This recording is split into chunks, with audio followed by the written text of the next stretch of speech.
E sappiate che saremo al vostro fianco insieme alle istituzioni finanziarie, alle realtà come SACE, Simest, Cassa Depositi e Prestiti, che sostengono l'internazionalizzazione delle imprese, per mettervi nelle condizioni migliori per poter operare, non solo sul fronte delle assicurazioni che sono necessarie per chi investe contro i rischi derivanti dal conflitto, ma anche per esplorare nuove opportunità in ambiti strategici, dall'agroindustria fino alla meccanica avanzata, all'industria chimica, ai trasporti.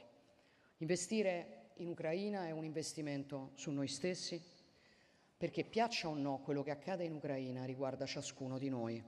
Penso che per questo dobbiamo essere orgogliosi del risultato che oggi raggiungiamo tutti insieme, nazioni, organizzazioni internazionali, istituzioni finanziarie, autorità locali, settore imprenditoriale, società civile. Insieme abbiamo assunto impegni con la conferenza di oggi per oltre 10 miliardi di euro. Ma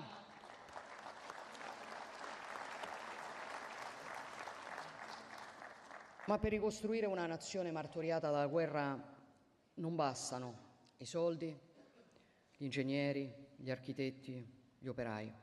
C'è bisogno di qualche cosa di più, e quel qualche cosa di più è il sentimento che il popolo ucraino più di tutti ha dimostrato di conoscere, che è l'amore di patria, l'amore per la libertà, la volontà di garantire ai propri figli un futuro di prosperità, di benessere. Senza l'amore di patria tutto quello che noi facciamo perde di senso.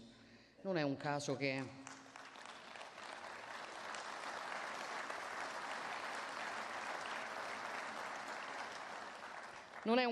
l'Italia abbia scelto di occuparsi di alcuni dei simboli e dei luoghi che compongono il mosaico identitario della nazione ucraina. Quel luogo è Odessa e quei simboli sono la cattedrale della Trasfigurazione, la filarmonica, il Museo delle Belle Arti, gemme di un patrimonio culturale splendido che ci appartiene come europei e che come europei vogliamo proteggere perché possa essere consegnato a chi verrà dopo di noi. Caro Volodymyr, cara Olena, cari colleghi, il cammino della ricostruzione non sarà un cammino facile, sarà certo un cammino pieno di insidie, ma è anche un cammino che porta con sé incredibili opportunità.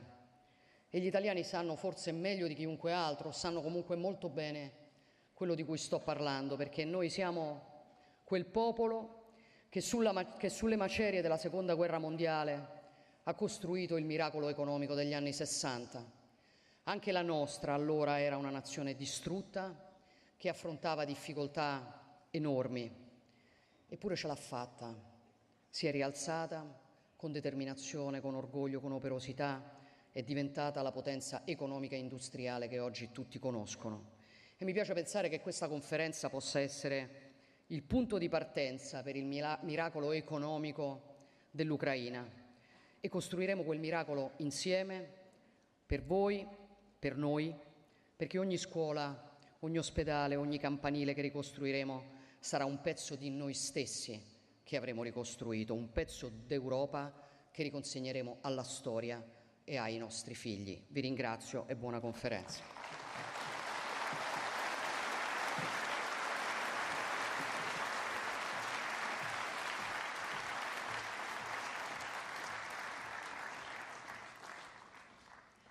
It is now our privilege to welcome His Excellency Volodymyr Zelensky, President of Ukraine.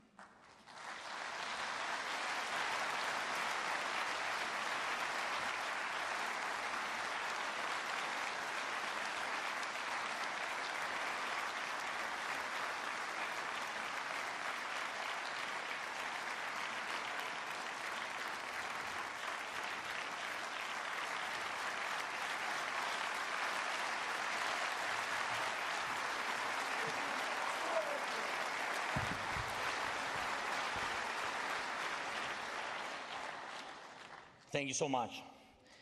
Dear friends, dear Georgia, thank you very much for your kind words, very strong words, for your support. Thank you for warmly hosting this important meeting for Ukraine, for Ukrainians.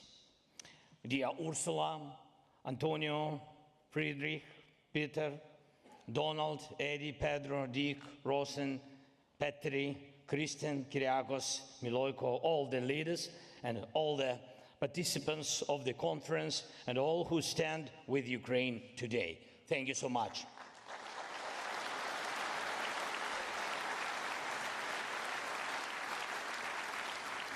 Thank you all for your attention to Ukraine, to the needs of our people, first of all, and to our shared responsibility to do everything necessary to protect life. Russia has also prepared for this meeting. Just last night they launched another massive attack on Ukraine, mainly targeting our capital, Kyiv. The attack involved Russian, Iranian Shahid drones. These drones have been heavily upgraded to cause more destruction and to be harder to shoot down. Ukrainians now face attacks by hundreds of these drones every single night. And this is pure terrorism. The night before last, they launched over 700 drones and missiles. Last night, nearly 400. And they try to do this as often as possible. And this is exactly what Putin wants, for our people to suffer, to flee Ukraine, and for homes, schools, for life itself to be destroyed everywhere, not just near the front lines. Remember, just a year ago, many people thought Russia wanted real peace, real talks, and a ceasefire. Moscow was sending those signals, and it was all part of their propaganda, trying to say that Ukraine didn't want peace. But we said back then there must be pressure on Russia because it was not preparing for peace. And now everyone sees that Putin has rejected every peace proposal and is escalating the violence. Just last night, in Kyiv alone, sadly, 2 people were killed and 16 were injured. A medical lab was completely destroyed, residential buildings, a shopping center, a veterinary clinic, and basic city infrastructure were all damaged. And that was with many of the drones and missiles being shut down. Still, some made it through. And this is what we must focus on first. We must stop Russian drones and missiles. And this means more air defense supplies and more investments in interceptor drones, air defense systems, and of course missiles. And I urge all our partners, increase your investments. When Russia increases its attacks, we cannot have a shortage of funding for drone production. More than 30 countries and hundreds of companies are represented at the conference today. And we must reach a point where Ukraine's air defense and drone sector is supported by over 30 countries and backed by hundreds of companies, not only from Ukraine, but also from Europe, the United States, and beyond. Please speak to our team for details. Ukraine has some of the world's most advanced drone technologies for both offensive and defensive, and we are ready to share this expertise and these technologies with our partners. Ukraine needs investment, you need skills, you need technology, and everything we are building now to protect Ukraine will also help protect you. Secondly, I'm grateful to all countries that are part of the coalition supporting Ukraine's defense. We've created really effective coalitions, effective drone coalition, and you can see how drones help us hold the life, hold front line and strike Russian military infrastructure deep inside Russia. We also have a strong aviation coalition. Thank you to all its members. Ukraine has received and is building up modern combat aviation. This is a huge help. Thank you. Thank you, partners. And we've done it in record time. No other country has switched from Soviet aircraft to F-16s and Mirages this quickly. Thank you to everyone who helped. And I also want to highlight the coalition to return our Ukrainian children. Children abducted by Russia. And this is a global effort involving countries from Italy to Canada, and thank you to each one. Just yesterday, I spoke with Pope Leo about how the Vatican can support this work, and it already is. Today, I'll discuss this with Georgia and other leaders as well, and we must explore every possible way to bring our children back home to their families, to Ukraine, so they don't forget who they are.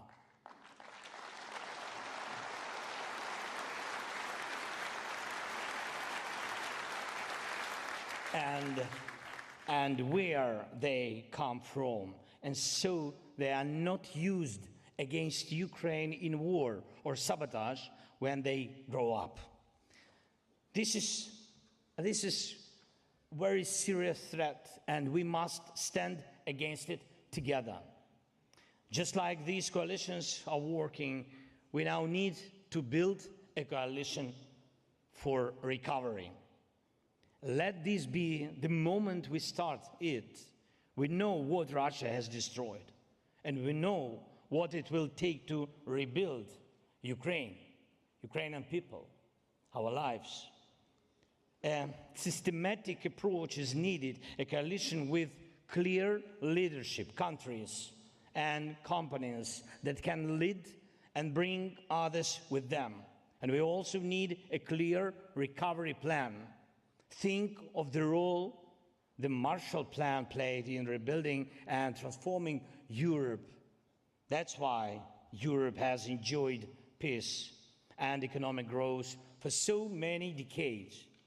And now we have real opportunity to spark a new wave of progress. We need a Marshall Plan style approach, and we should develop it together.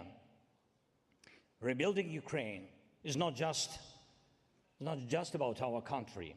It's also about your countries, your companies, your technology, your jobs. The way we rebuild our country can also modernize your infrastructure and industries.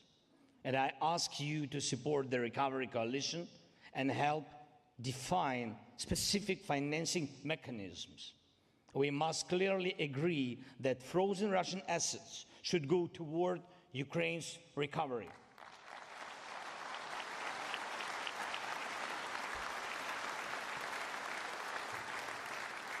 Not only the income from these assets, but the assets themselves must be used and much more actively than they are now to help save lives. And we also need a clear system for reconstruction, a special recovery fund, and financing at different levels for Ukraine's national budget and for local communities. And we are very, very open to working with any business that can support our strengths, production, logistics, and of course, rebuilding. And let me emphasize one more thing. In this joint recovery project, we will only welcome true partners. Those who are not helping Russia continuing this war.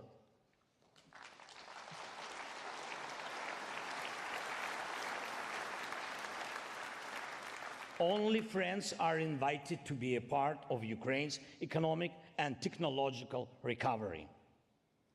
And one last thing. We are already preparing for the next winter.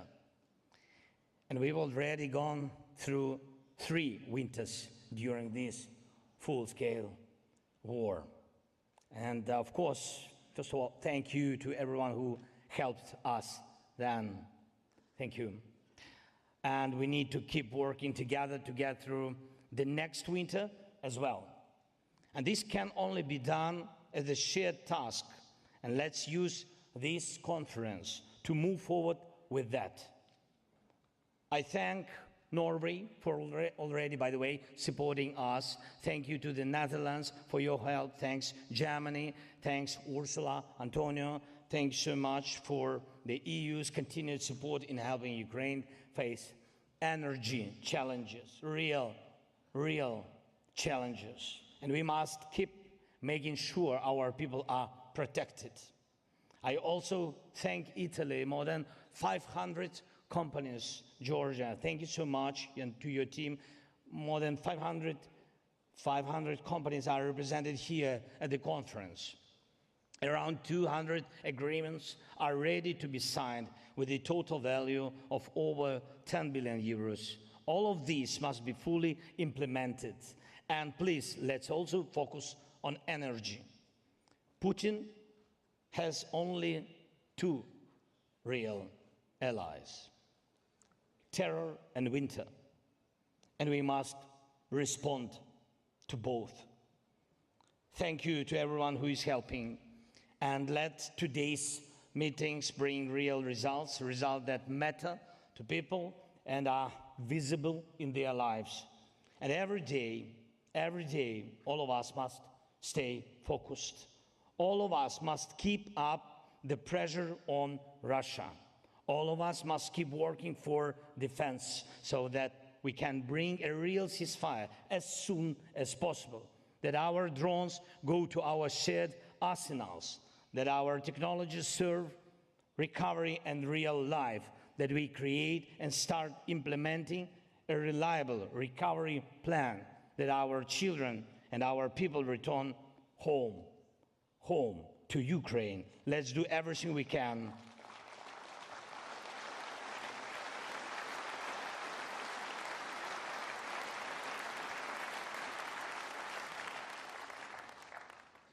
Let's do everything we can for real peace as soon as possible.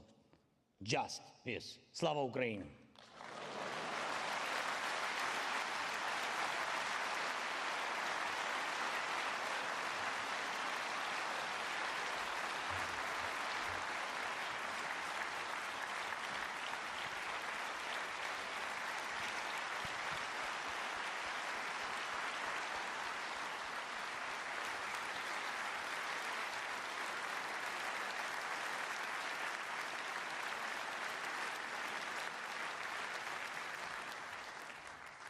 We now welcome Her Excellency Ursula von der Leyen, President of the European Commission.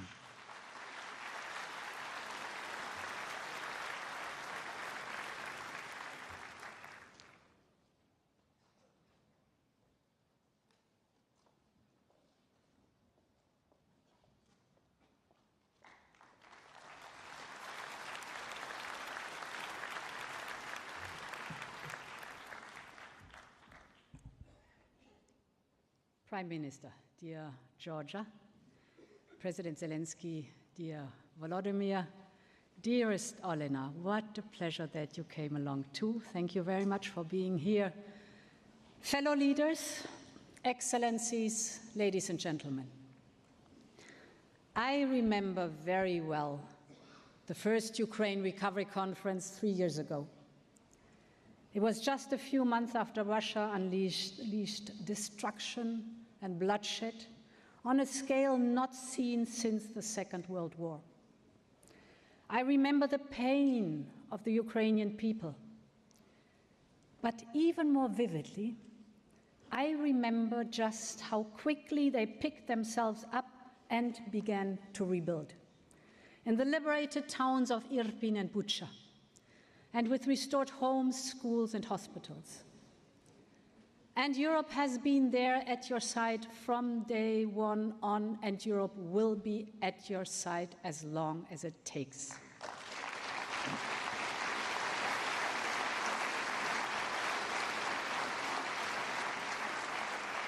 Today, we gather here in this eternal city to show our enduring commitment to Ukraine, Our resolve is unflinching, our support unwavering, because we will always be at Ukraine's side, and you can count on us. Now more than ever, Ukraine can count on Europe.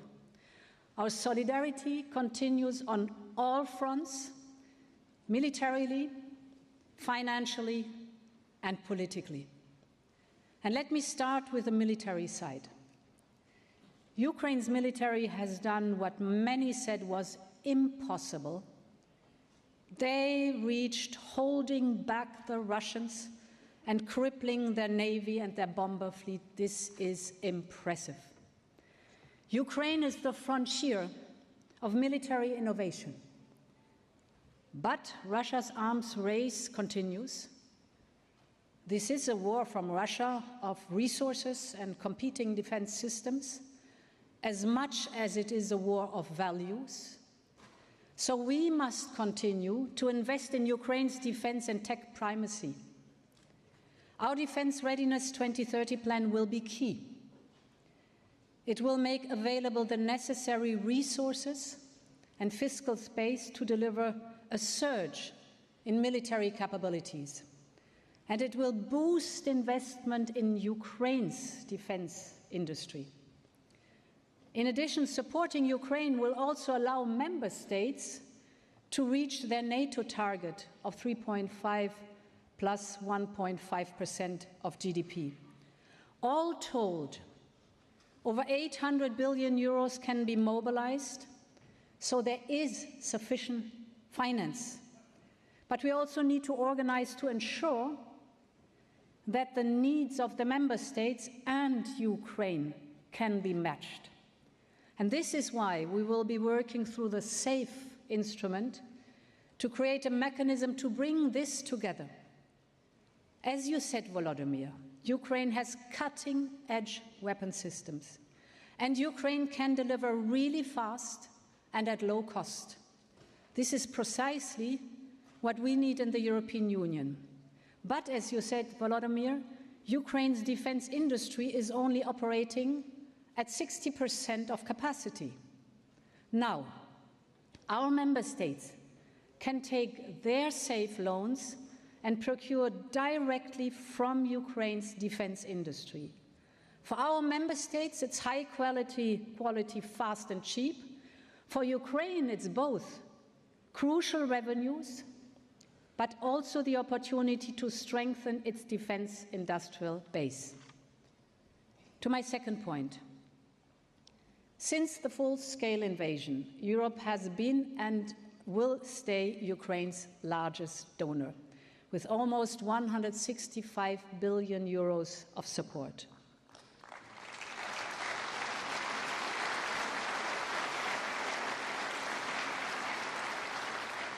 And this year alone, we will cover 84% of external financing needed. As part of this support, I can announce €1 billion payment in macro-financial support, dear Volodymyr.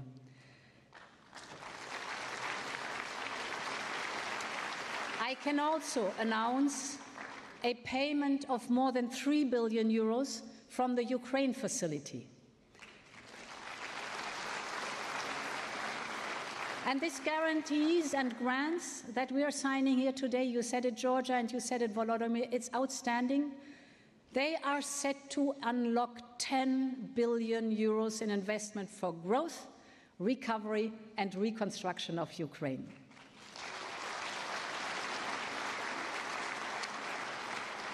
And we will ensure that Ukraine is supported until 2028 and beyond, when the new European budget kicks in. The new partnership with Ukraine will also play a key role in boosting private sector investment. That will be critical to reconstruction. And we will be able to build on strong foundations. Volodymyr, I listened very carefully. You said we need a special reconstruction fund. I am particularly pleased to announce today the European Flagship Fund for the Reconstruction of Ukraine, the largest equity fund globally to support reconstruction.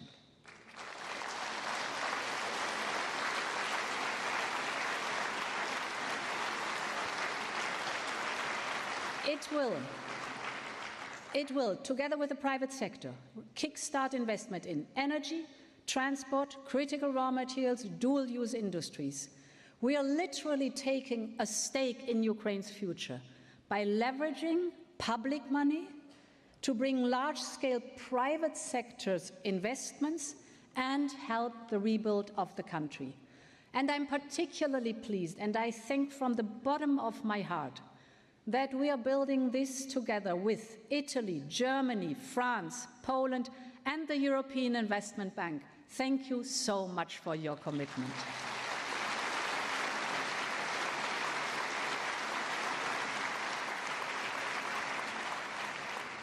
And I trust others will be eager to join. The people of Ukraine are ready to drive their country's economy into the future. The time to invest is now. Finally, on political support. Under relentless fire, Ukraine is passing reform after reform. That's impressive. Ukraine stands ready to proceed with the next step on the accession path. Ukraine is delivering on its reforms. Now we must too, because the accession process is based on merits, and Ukraine merits moving forward. The Commission is very clear. Ukraine is ready to open Cluster 1, the fundamentals cluster.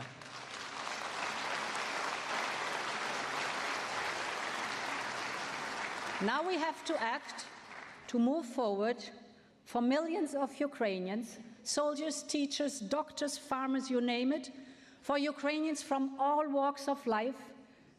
And for them, the future has two flags: the flags of Ukraine and the flags of Europe.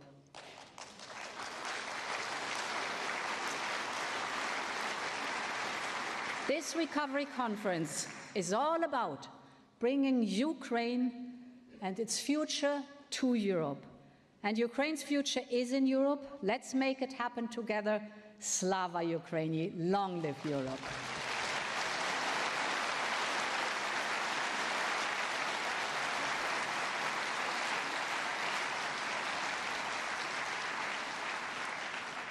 Please welcome now His Excellency Friedrich Merz, Federal Chancellor of Germany.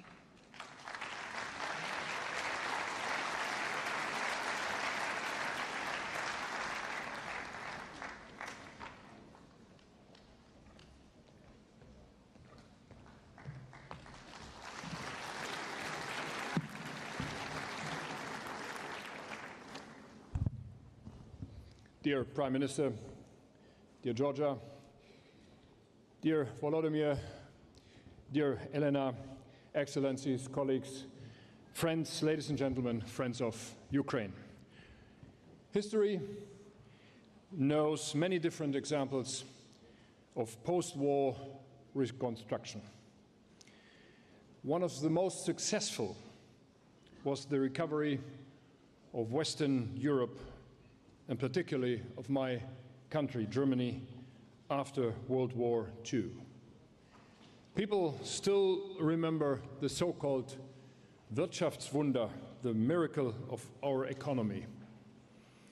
I don't mean to draw any misleading historical comparisons, but some of the recipes that were applied back then can still serve us when we focus at Ukraine's recovery today. The first one is, to rebuild a war-torn economy, it takes strong partners and international support. And Ukraine has strong international partners, all of us gathered here today.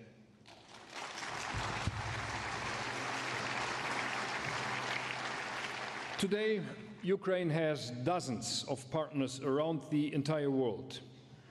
The European Union, the G7, the IMF, and of course, all of us that have come together today for the Ukraine Recovery Conference in Rome. Since last year's conference in Berlin, we have made some remarkable progress. 200,000 micro, small and medium-sized enterprises have been supported through the SME Alliance.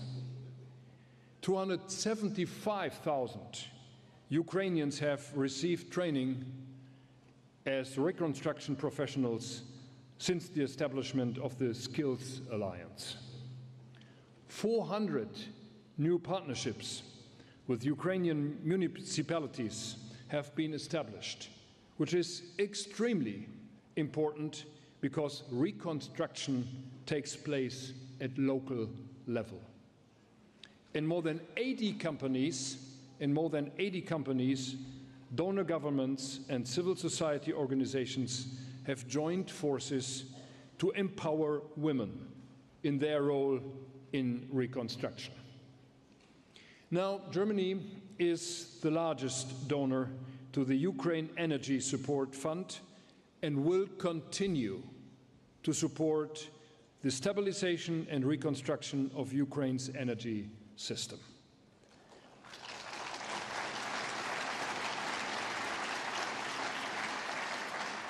Together with international partners, we are developing the Ukrainian Business Development Fund, modeled on Germany's so-called KfW, Kreditanstalt für Wiederaufbau, which financed Germany's reconstruction after World War II. Volodymyr, you mentioned the Marshall Fund already. When you visited me in Berlin in May, a couple of weeks ago, we agreed to take the defense industrial cooperation between our two countries to a higher level. These measures underline our confidence in Ukraine's future. And here is a second lever able to turn Ukraine's reconstruction into the economic miracle we all hope to see. That lever is Ukraine's successful European integration. To be very clear on this, we fully support Ukraine on its path to EU membership.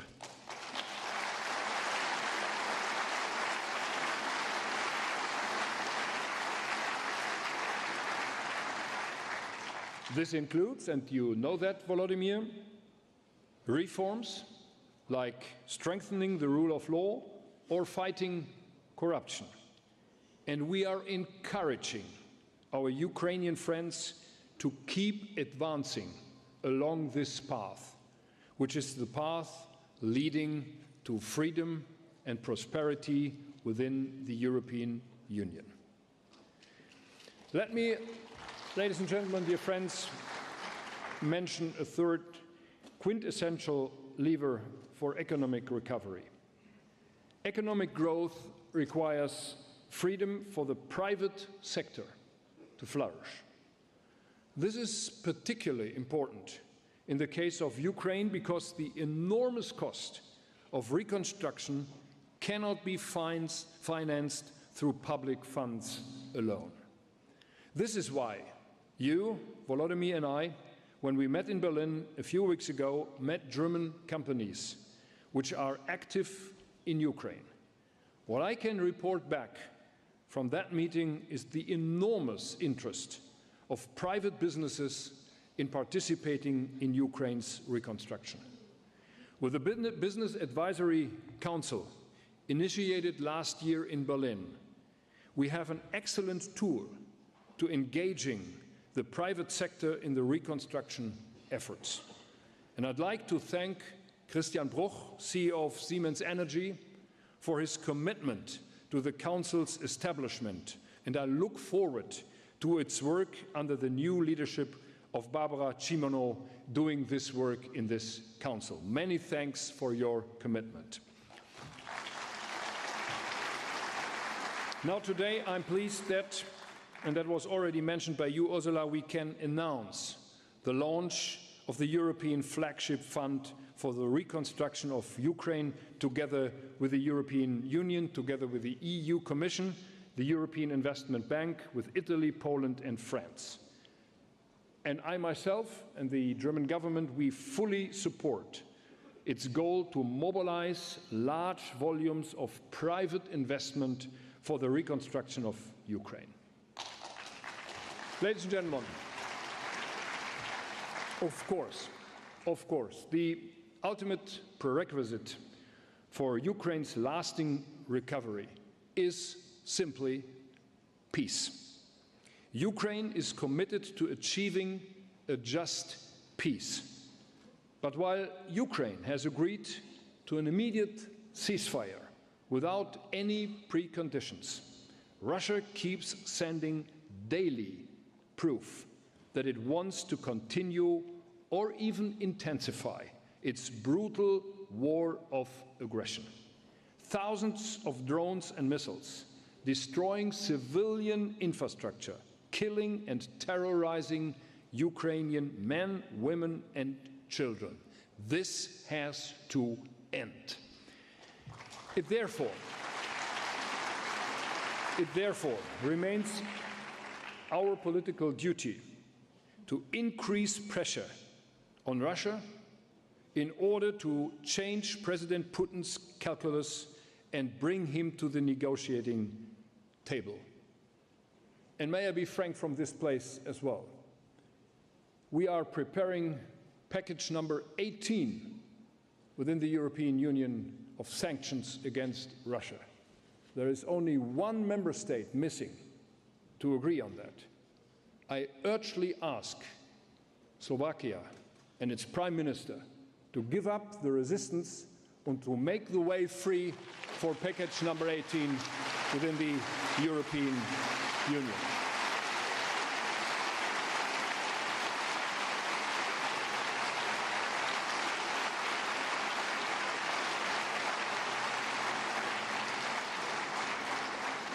So let me end by reassuring you, Volodymyr, again, and our Ukrainian friends, that our support for your country is unwavering.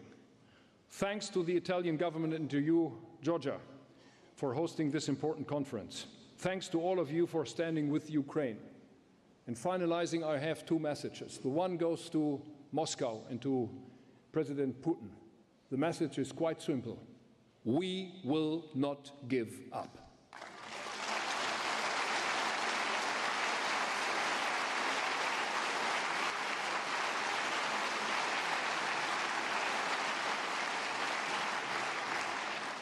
And dear friends, my second message goes to Washington, D.C. and to President Donald Trump. Stay with us and stay with the Europeans. We are on the same page.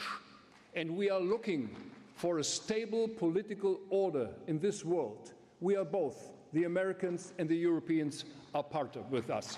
Stay with us on this side and on this page of our common history. Many thanks, dear colleagues and friends.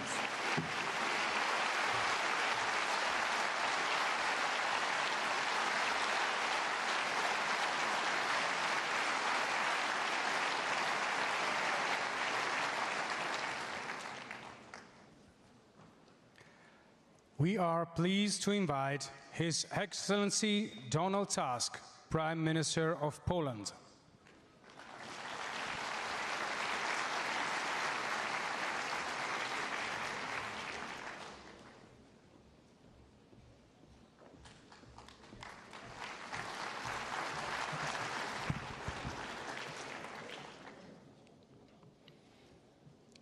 Dear Presidents and Prime Ministers, dear Georgia, dear Volodymyr and Olena, dear friends of Ukraine,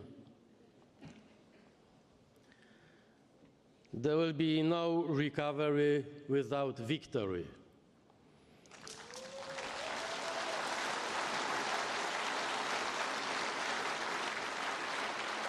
We are meeting here today to discuss how to help Ukraine not only to survive, but to win and to rise again.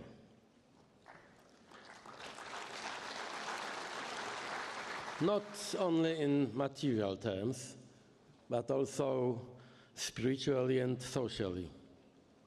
Ukraine's victory is a matter of security for the whole of Europe.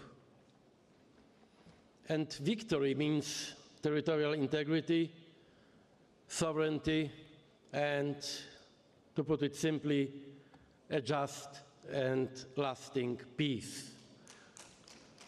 Victory of Ukraine is not against other countries. It's a victory of our values and our common security. Recovery is more than just about rebuilding walls. It means returning to normal life. Recovery is a set of parallel processes: physical reconstruction, European integration, and modernization, all of them taking place together and at the same time. I deeply believe that we all now understand that this is not a war just about Ukraine.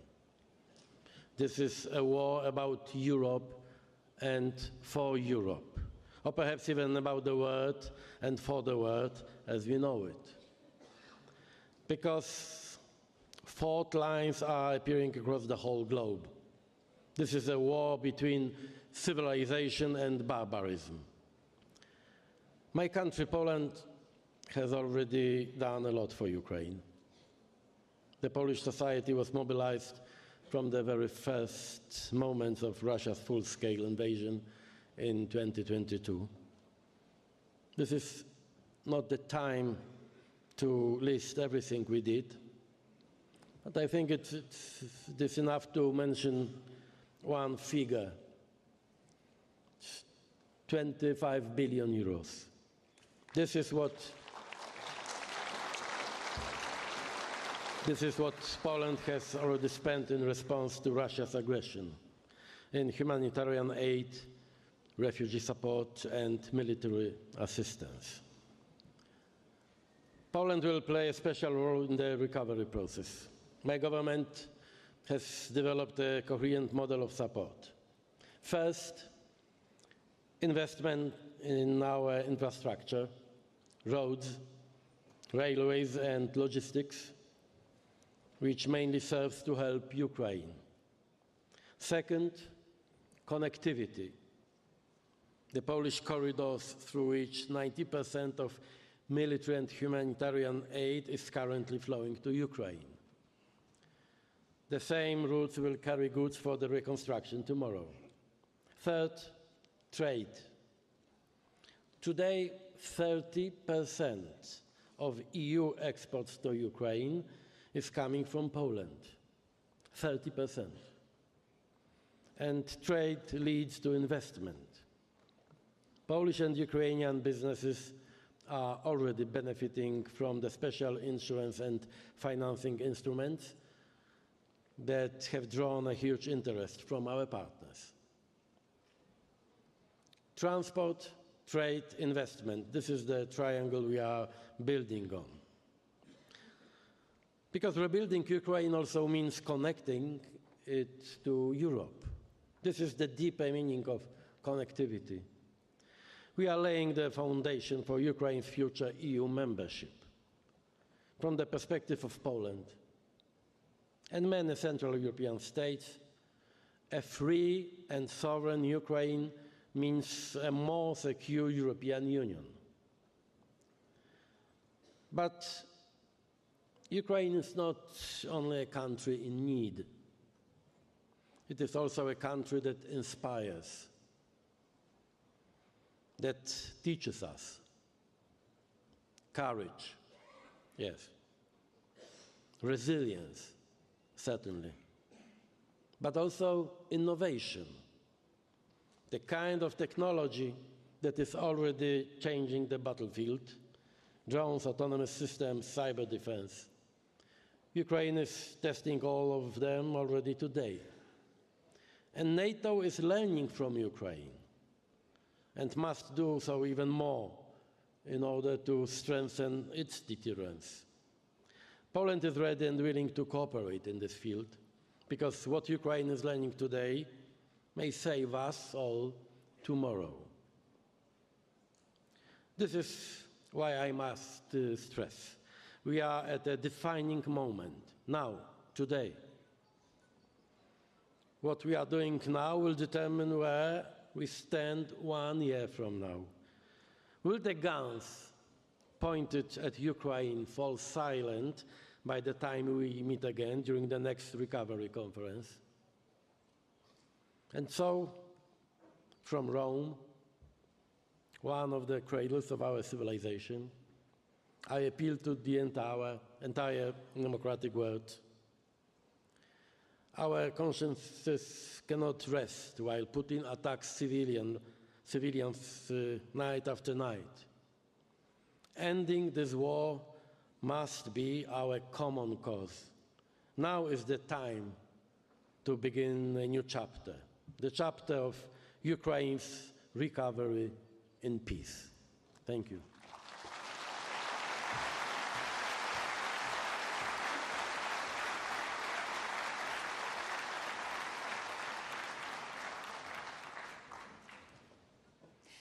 We are now honored to hear a special address by Her Excellency Olena Zelenska, First Lady of Ukraine.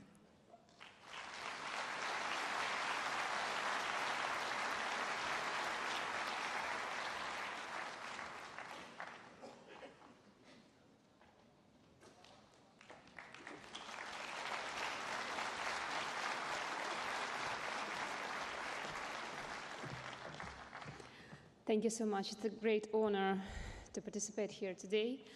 So, dear attendees, esteemed heads of government, I would like to thank, first of all, the Italian government and Prime Minister Giorgia Meloni for organizing this and hosting this year conference here in Italy.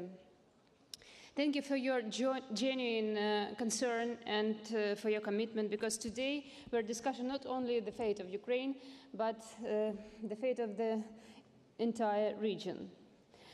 I want to tell something about the destruction, because destruction is not only a physical concept, it is also a social one, manifesting as a hardship, security threats and mental distress. It can spread far beyond the battlefield and affect everyone, and it already has. For all these recent months, precisely as long as Russia has been stalling negotiations, the aggressor has been shelling Ukraine with particular cruelty night after night. And last night, unfortunately, was no exception. In June alone, can you imagine? In June alone, Russia launched more than 330 missiles, alongside nearly 80 ballistic ones, over 5,000 combat drones, and 5,000 aerial bombs at Ukrainian cities. The scale of destruction is difficult to describe. Yet those among our international partners who recently visited Kyiv and saw apartment buildings shattered by ballistic strikes say that they have never seen anything like this. A gaping void where floors once stood, where people once lived. In 2 residential buildings in the capital destroyed this June, more than 30 lives were lost. And nothing will bring back these people, these parents, these children, these families, their unique lives taken by the aggressor. Today I want to emphasize this above all else. What matters most in rebuilding any country is its people.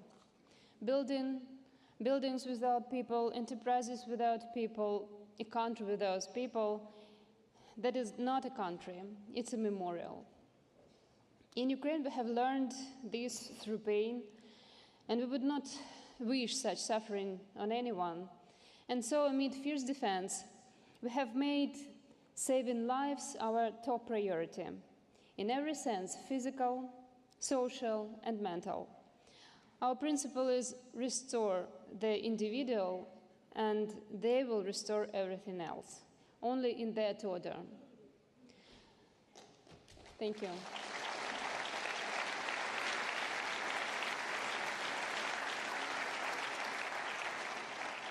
Today, our experts will share the details of how this principle is being implemented across the recovery agenda. Allow me to briefly highlight a few areas in which I am personally involved. Mental health recovery. When a building is destroyed, what remains is not only rubble and graves. There are also hundreds of people living grief. Relatives, friends, and many, many more living in anxiety and fear, knowing they could be next. According to the latest sociological studies, more than 80% of Ukrainians are living in a chronic state of stress and emotional strain. We have many internet memes about this, sad ones, of course. The kind where after yet another shelling, people write in work chats, survived, so I'm going to go to work today. Our economy continues to function thanks to millions of people who go to work after spending their nights in basements.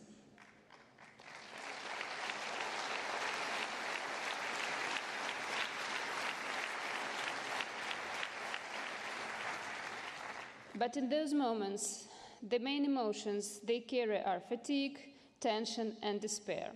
Already in the first months of the Russian invasion, Ukraine responded to this challenge with the All-Ukrainian Mental Health Program, How Are You?, which I patronize. It is a full support system in which all ministers, regions, and communities are involved and work in coordination. It is a network of services where various mental health service providers know about one another, because only in this way can a person avoid getting lost in their search for help. The key principle, mental health in all sectors and all policies, is now enshrined in law, signaling that change is irreversible. Right now, it is critically important for Ukraine not to lose momentum and to continue backing changes in state policies in this area. Much effort is also being directed towards scaling up to ensure that mental health services reach every community, and this requires support from partners. The key actor in this field is the Coordination Center of Mental Health under the Cabinet of the Ministers of Ukraine. Its representatives are part of the Ukrainian delegation here, and they are ready to respond to any of your requests and questions. When people arrive at hospitals after another Russian strike, they suffer severe injuries, blast wounds, burns, crushed limbs. Saving their lives alone is not enough. We must help them live fully again. Therefore, today, we have 11,000 rehabilitation specialists working across the country, 7 times more than in 2022.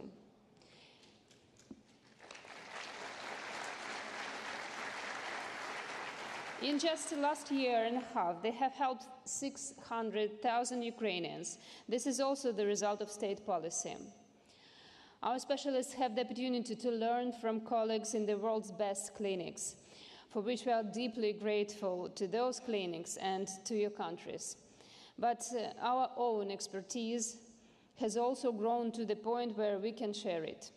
For this purpose, Ukraine has launched a medical partnership that direct international cooperation between medical institutions. I invite you to join and thank those who have already become part of it.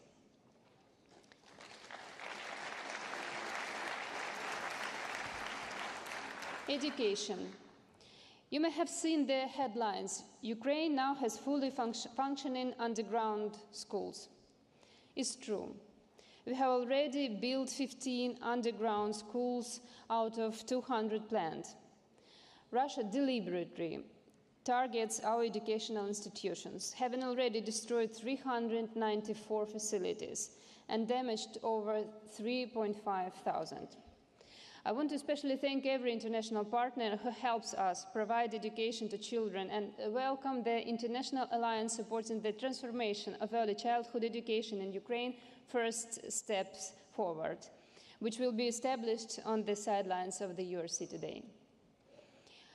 In the early months of our defense, when Ukraine made the important decision to preserve education for our children, we also made another crucial choice: to continue the school nutrition reform. We are probably the only country implementing such a reform during wartime. But precisely in times like this, a quality school lunch becomes more than just a meal. It is also an expression of care, a form of social protection, and a support for entire family. I have the honor of patronizing this project, a project about more than just food, about dignity and opportunities. The reform team has already modernized over 1,000 school kitchens, and more than 6,000 school cooks have been trained to prepare meals according to updated healthy standards. Every day, more than 1.5 million Ukrainian children receive free hot meals at school. Our healthy eating campaign has reached over 7 million Ukrainians because we believe that by cultivating healthy habits from childhood, we shape a healthy nation. Our goal is that by 2027, every child has daily access to high-quality, healthy food. To achieve this, Ukraine still needs 6,000 modernized kitchen facilities and 12,000 trained cooks. I invite you, all those who feel connected to this, to join us, and I also invite everyone to literally taste the reform. For the second year in a row, we present in a school meal show kitchen here at the URC. You're welcome.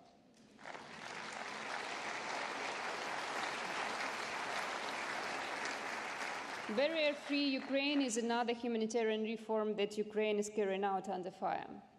I initiated it 5 years ago, but it has become especially relevant at this moment. It concerns everyone, the wounded, the disabled, the elderly, children, caregivers, and those suffering psychological trauma, because it is about equality in mobility, in opportunity, even in communication. Over these years, we have introduced European standards of accessibility in construction and digital space. Each ministry leads flagship projects to enhance access to education, work, and mobility. You will hear more about this in detail today. But I want to say, war is not just a slowdown. It pushes up backward. It is always regression. So we need to defend not only against attack, but also to hold back regression. As Lewis Carroll said, it takes all the running you can do to stay the same place. Literally, even new strike increases the need for inclusive services. That is why we value your help so much. Thank you.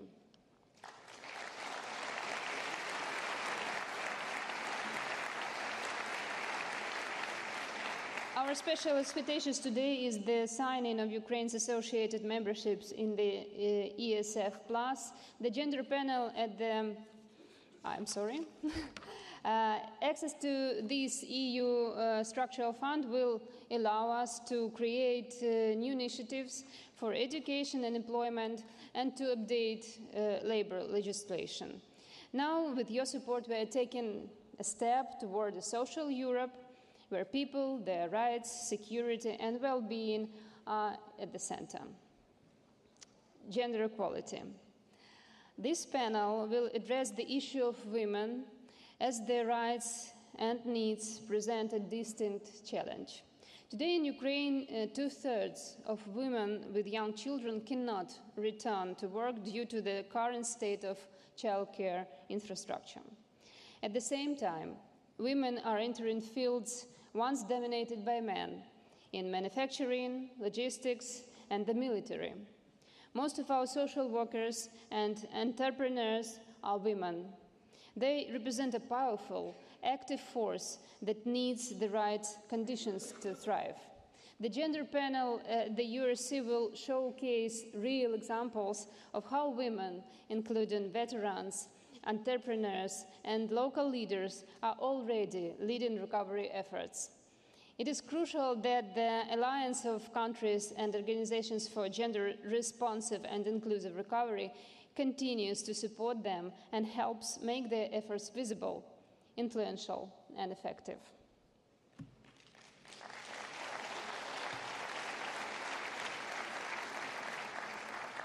Equal opportunities, education, mental health, rehabilitation, and fulfilling childhood.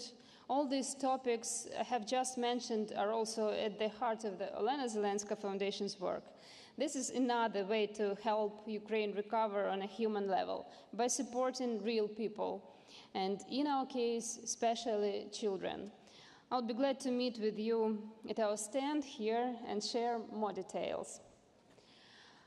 Italian politician Alcide De Gasperi, who once stood against fascism, said that the future is built by the hands of those who are free from hesitation. Ukrainians facing constant threats to their lives simply have no time for hesitation. We set aside all hesitation until peaceful times. And now we act. This, by the way, is one of the mental practices that helps us to hold on. We must act, even when scared, even when it's dangerous, seeing other people, their needs, and helping them. This is the best way to get distracted from fears and anxiety, tested by Ukraine. So I ask you, in all your important and valuable projects, to put people first, those who will work with it, use it, and live with it. Just as our computer browser asks us to verify that we are not robots, we must ask ourselves, is what we do humane? I'm confident that if everyone follows the rule, people first, the world will become a better place for each of us, no matter which country we live in. Thank you.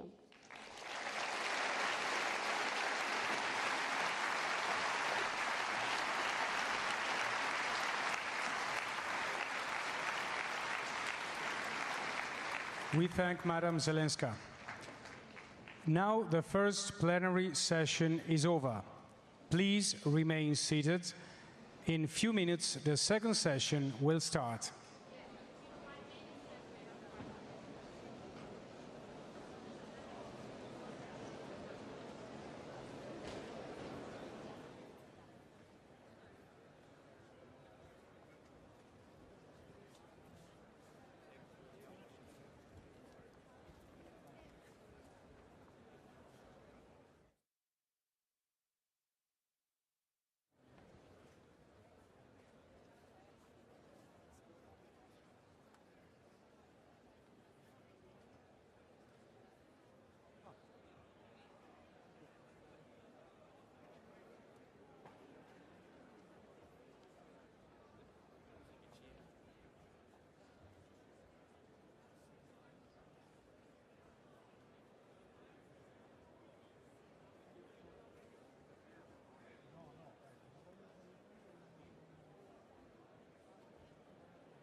And despite his cruelty, Putin has not achieved his ultimate goal.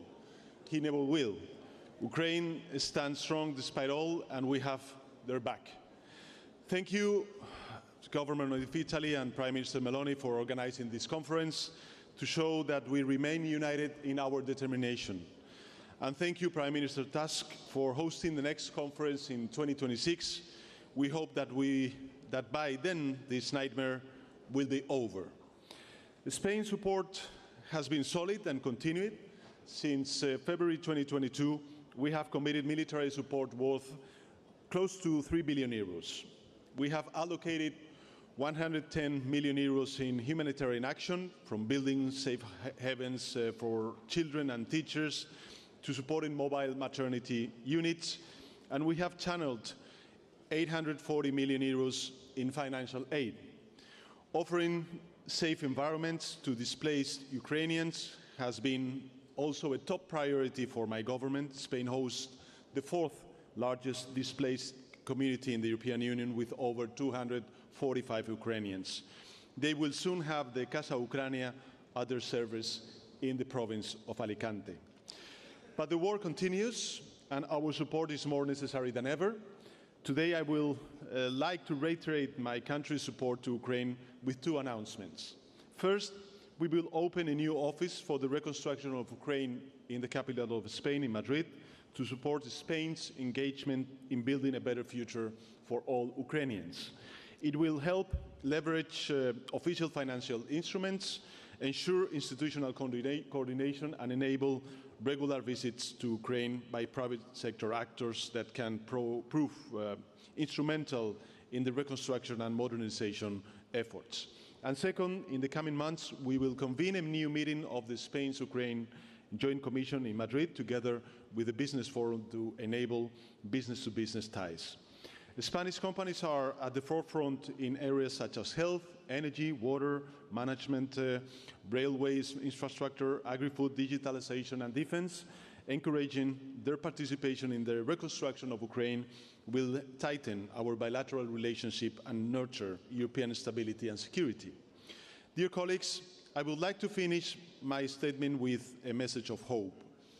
As in the recent UN conference in Seville, this meeting in Rome, the city of the European treaties and the Rome Statute, shows that multilateralism is not just relevant, it is indispensable.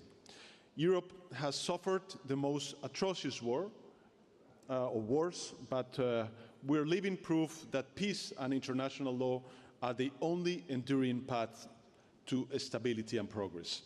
That is why I am confident that Ukraine will write a new chapter of peace, security, and prosperity on the continent, and will ultimately complete its journey towards full membership in the European Union. Thank you very much.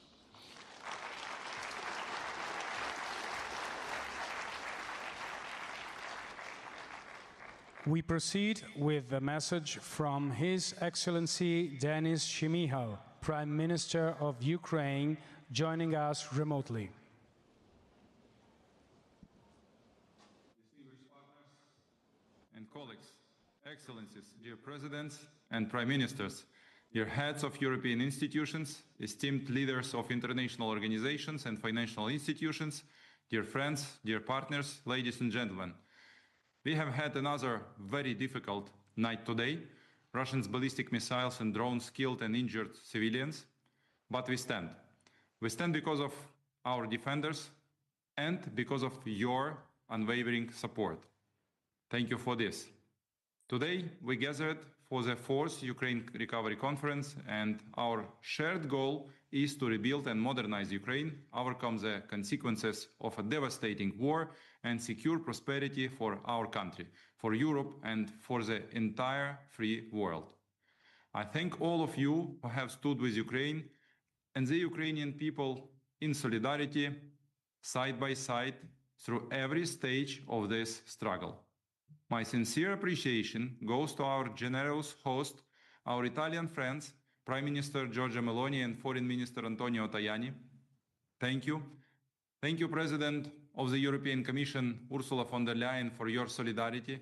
And thank you for your strong announcement in support of Ukraine. Grateful to President of European Parliament, Roberta Metsola, and President of European Council, Antonio Costa, for your continued support. We value the unwavering commitment of every EU member country. From the first hours of Russia's full-scale invasion, we have felt your leadership in defending the values of freedom and democracy. We are especially thankful to the United States, our strategic partner, the US President and the US Congress for bipartisan support. Together we have overcome many challenges. Together we will continue on the path to a just peace and successful recovery. Our gratitude goes to the leaders and people of the G7 countries. Your comprehensive support and every single initiative have made Ukraine stronger. To all our partners, our neighbors and nations from across the globe, thank you for standing with Ukraine during these difficult years. Despite the geographic distance, we are united in defending our common future. Special thanks to the international financial institutions. Thanks to your support, Ukraine has maintained financial stability and has the resources to defend itself and meet critical needs. We also recognize Ukrainian and international businesses for believing in our people, paying taxes, investing and working for our shared future. And of course, I thank the Ukrainian team, which works around the clock with our partners, quickly, effectively, and with unwavering commitment, for victory, for recovery, for growth. We all believe in the success of this ambitious reconstruction, the largest of its kind in Europe since the end of World War II. Dear partners, dear friends, this conference is a clear testament to our unwavering unity, and I am confident that this unity will remain. It must also translate into further joint actions, including continued and growing pressure on Russia to cut off the aggressor from the resources and means to wage this war. Sanctions imposed on the Russian Federation are working, but not yet enough. They must be further strengthened, especially against the energy and banking sector, the shadow fleet, and through the introduction of secondary sanctions, we continue to insist on the full confiscation of frozen Russian state assets. These resources must be used for Ukraine's recovery. It will be fair and it will be effective. Russia must pay for its crimes. It will pay in hard currency and in individual accountability before a special tribunal for the crime of aggression against Ukraine. Dear friends, I am confident this gathering will be another important step toward Ukraine's successful recovery, toward global security, and toward the prosperity of the people of Europe and beyond. We are united in defense, we are united in recovery, we share common values, common goals, and a common great future. Thank you for your attention. Slava Ukraini!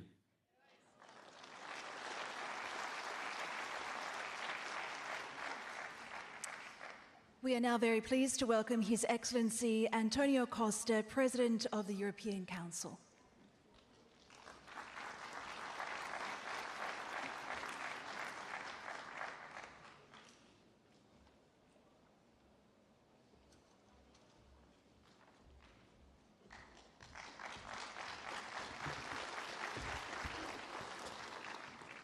Heads of states and governments, excellencies, caro Antonio, dear friends, thank you for organizing this conference and for placing Ukraine's recovery and reconstruction at the heart of the international agenda.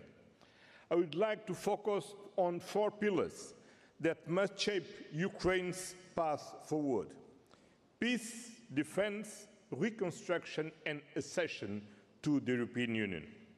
First, peace.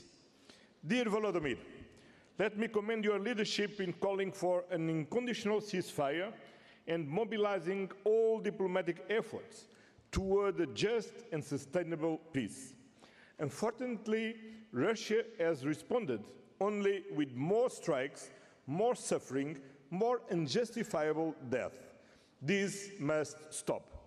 From day one, the European Union has stood and will continue to stand firmly by your side to ensure a just and lasting peace. We are doing this by increasing pressure on Russia through sanctions, by strengthening Ukraine's defense, and by deploying every diplomatic tool at our disposal to restore peace in Europe. Second, defense. Supporting Ukraine's defense is not only about military strength, it's about sovereignty and the foundation of economic recovery. Ukraine's defense sector is helping to stimulate local production, create jobs, and drive innovation, strengthening the country's economy and increasing resilience. As Ukraine rebuilds, integrating these technological advances will bolster national development and help embedded Ukraine and broader European industrial and defense value chains. This is a meaningful contribution to building the Europe of defense, a path shared by all member states. As President of the European Council, I will continue to encourage member states to increase investments in Ukraine's defense sector, including through the SAFE program, which offers concrete instruments for this effort. Third, reconstruction. Ukraine's reconstruction will require a massive sustained effort from the international community, one that matches the scale of destruction and the urgency of the moment. As Ursula already announced, Ukraine can count with the European Union. But it must also be rooted in justice. Russia must be held accountable for the devastation it has caused. The aggressor must bear responsibility for rebuilding what is sought to destroy. Reconstruction is not only about buildings, it is about people and starts at local level.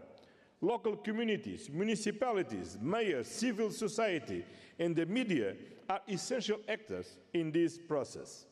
As a former mayor, I know how powerful civil society can be in meeting immediate needs, driving community-led solutions, and addressing the reforms necessary for the European Union accession. The European Union, including our cities, regions, and citizens, stands with you, and we will continue working with the Ukrainian people for a resilient, democratic, and peaceful future. Fourth, and finally, Ukraine's accession to the European Union. Enlargement is the European Union's most strategic geopolitical investment in peace, in security, and in prosperity. For Ukraine, accession is a commitment to democratic values, to rule of law, good governance, and peaceful and stable future. At our most recent meeting, European Union leaders acknowledged the remarkable progress Ukraine has made on reforms, even under the most difficult conditions. The Commission's assessment is clear. Ukraine has fulfilled all the necessary steps to open the first cluster of accession negotiations. Negotiations must now move forward. Ukraine's accession process will continue with the next steps guided by merit, momentum, and the mutual commitment. Ladies and gentlemen, Ukraine's future lies in the European Union. The European Union stands with Ukraine for peace, for defense, for reconstruction, and all along the path of accession. Together, we can ensure that Ukraine not only recovers, but thrives, and in doing so, we will build a stronger, safer, and more united Europe. Thank you very much.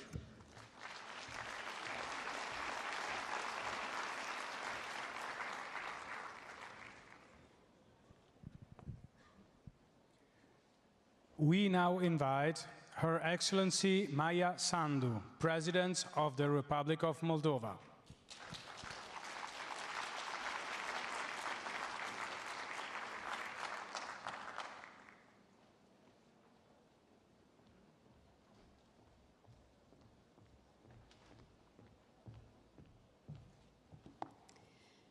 Your Excellencies, colleagues, let me begin by thanking President Zelensky for his leadership and the Ukrainian people for their extraordinary courage. Moldova understands clearly your resistance protects not only Ukraine, but Moldova as well. We do not take that for granted. And I would like to thank Prime Minister Giorgia Meloni for co-hosting this important conference and for keeping Ukraine's recovery firmly on the agenda. Planning for reconstruction while war still rages is not easy, but it sends a vital message. Ukraine is not only resisting, it is preparing to rebuild, to thrive. Still, we must be honest. None of this will matter unless Ukraine can defend itself now. For Ukraine's recovery to happen, Ukraine must resist. And for Ukraine to resist, it needs more and faster military support. For Moldova, this is not theoretical. Ukraine is our neighbor, our partner, and our fellow future EU member. We share a long border, 1,200 kilometers. We share infrastructure, and we share a future. When the invasion began, Moldova stepped up. We hosted refugees, now 4% of our population. We sent humanitarian aid, trained Ukrainian deminers, supported solidarity lanes, and advocated for justice for war crimes. But most importantly, we understand that our security is shared. As we approach parliamentary elections and face growing Russian interference, we cannot afford for our 1,200-kilometer border with Ukraine to become a hostile one. A strong, democratic Moldova is a reliable security partner. Our stability reinforces Ukraine's, just as Ukraine's resilience strengthens ours. Moldova will also be a practical contributor to Ukraine's recovery. We are ready to serve as a key economic and logistics corridor, especially for Ukraine's south, from Odesa and Mykolaiv to Kherson, Dnipro, and Zaporizhia. We offer geographic proximity for speed, efficiency, and sustainability, secure infrastructure and transport links, a reliable, business-friendly environment. We are expanding our Danube port, building multimodal terminals, and improving roads and railways connecting Romania, Moldova, and Ukraine. We're strengthening electricity links and cross-border gas security with both Ukraine and Romania. Moldova has also significantly enhanced its own energy security, so here too partners will find stability. To our EU partners, we say, help us fast-track the infrastructure that ties us to Ukraine and to Europe. It's an investment in our shared resilience. But let me close where I began. Ukraine's ability to rebuild depends first on its ability to defend itself. That means bold, immediate, and sustained support, military, economic, and political. Ukraine has shown the courage to fight and the vision to rebuild. Moldova stands with you consistently and unconditionally. Thank you.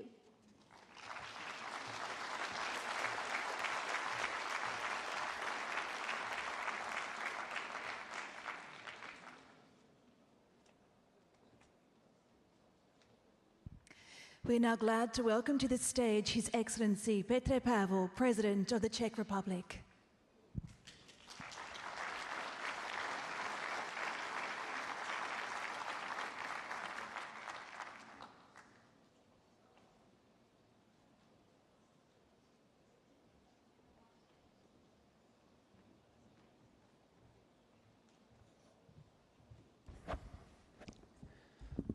Dear colleagues, ladies and gentlemen, it is an honor to speak to you today, representing Czechia and recognizing our shared responsibility in responding to Russia's aggressive war against Ukraine. When we speak of Ukraine today, we rightly speak of courage and admirable resilience in defense against ongoing Russian aggression. Despite hopes earlier this year that the war might move forward a resolution, the scale and intensity of the fighting have only grown over time, with an increasing number of drone and missile attacks striking cities, critical infrastructure, and civilian targets. Last night was just another evidence of Russian barbarism.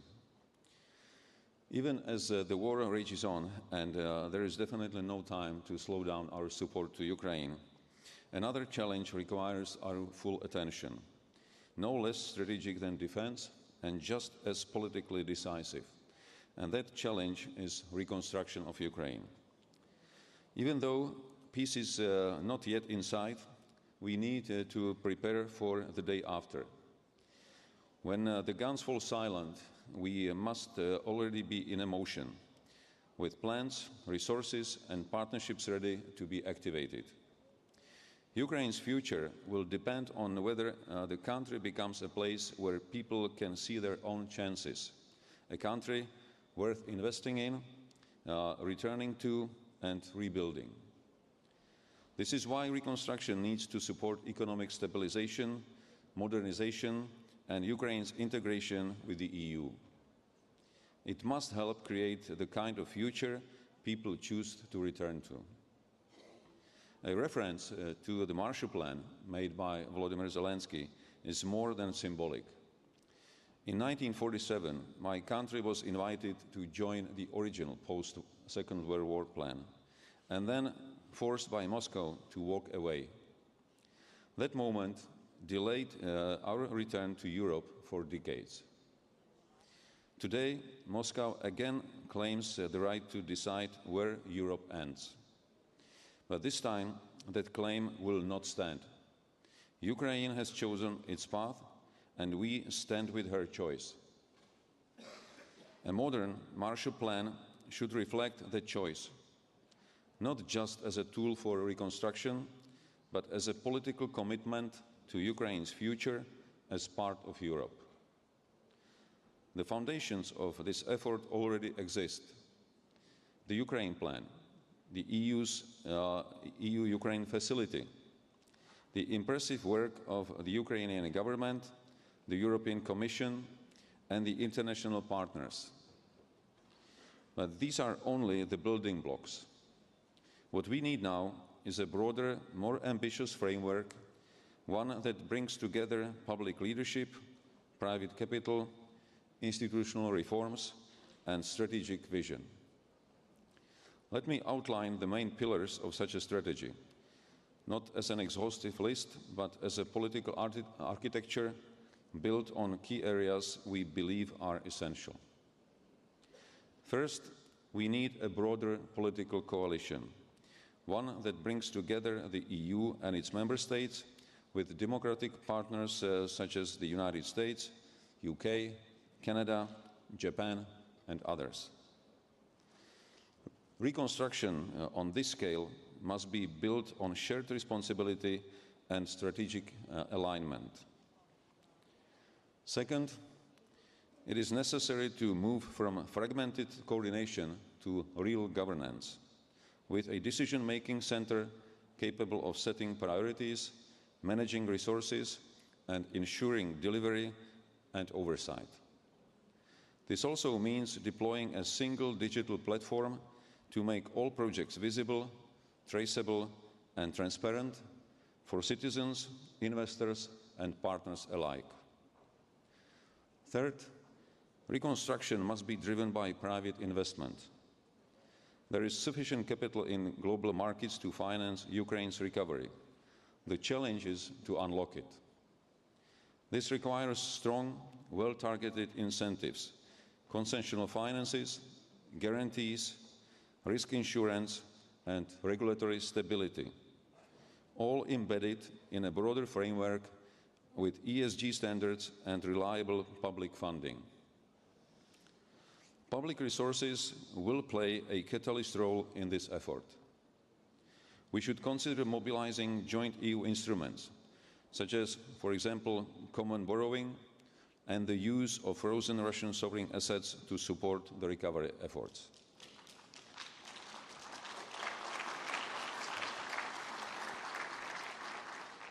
Fourth, Ukraine's recovery should go hand in hand with its gradual integration into the European single market, not only as a long-term destination, but as a driver of short-term growth, reform, and investor confidence. At the same time, we must invest in Ukraine's ability to absorb and sustain this transformation. That means building institutional capacity from public procurement to local governance, and supporting human capital through education, training, and knowledge transfer. Fifth, we must match resources with capabilities, enabling countries to contribute where they bring the most value. And we must also combine Ukrainian leadership with clear accountability mechanisms to ensure that ownership and transparency go hand in hand. Finally, it is essential to commit ourselves politically and financially to support the regions that have suffered most. Because the hardest hit regions are not just scenes of destructions. They must also become centers of recovery. Let me now speak briefly about Czechia's role in our collective effort. We are not just advocating for a Marshall Plan. We are already acting, supporting recovery during the war and on the ground.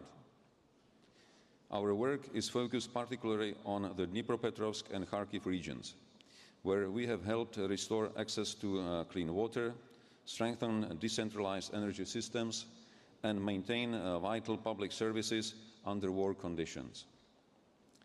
Just a few weeks ago, we signed a landmark trilateral partnership with Taiwan. This project will bring safe drinking water to over 380,000 people in Dnipropetrovsk Oblast. It also delivers a number of cogeneration units providing electricity and heating. This model is exactly how like-minded democracies can work together where help is most needed.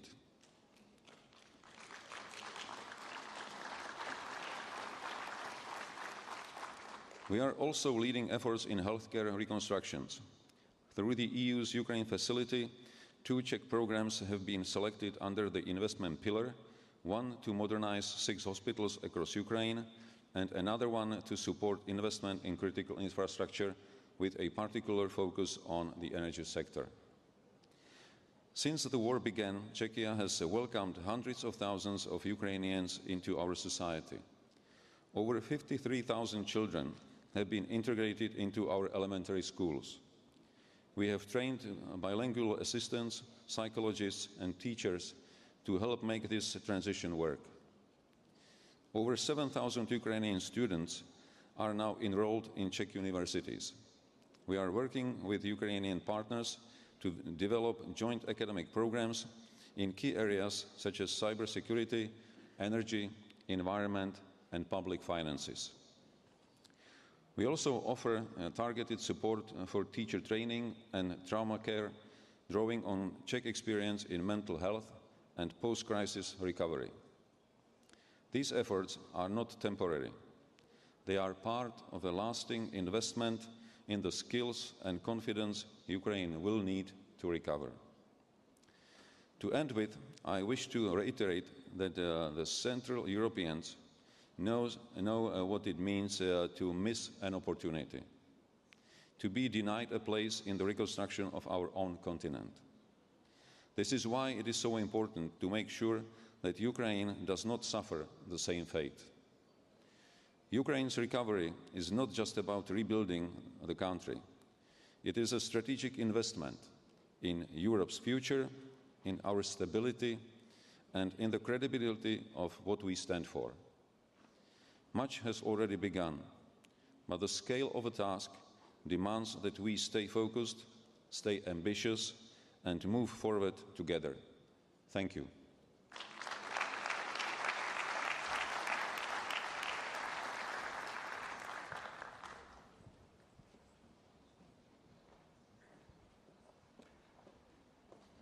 we are honored to now welcome His Most Eminent Highness John Timothy Dunlap, Prince and Grand Master of the Sovereign Military Order of Malta.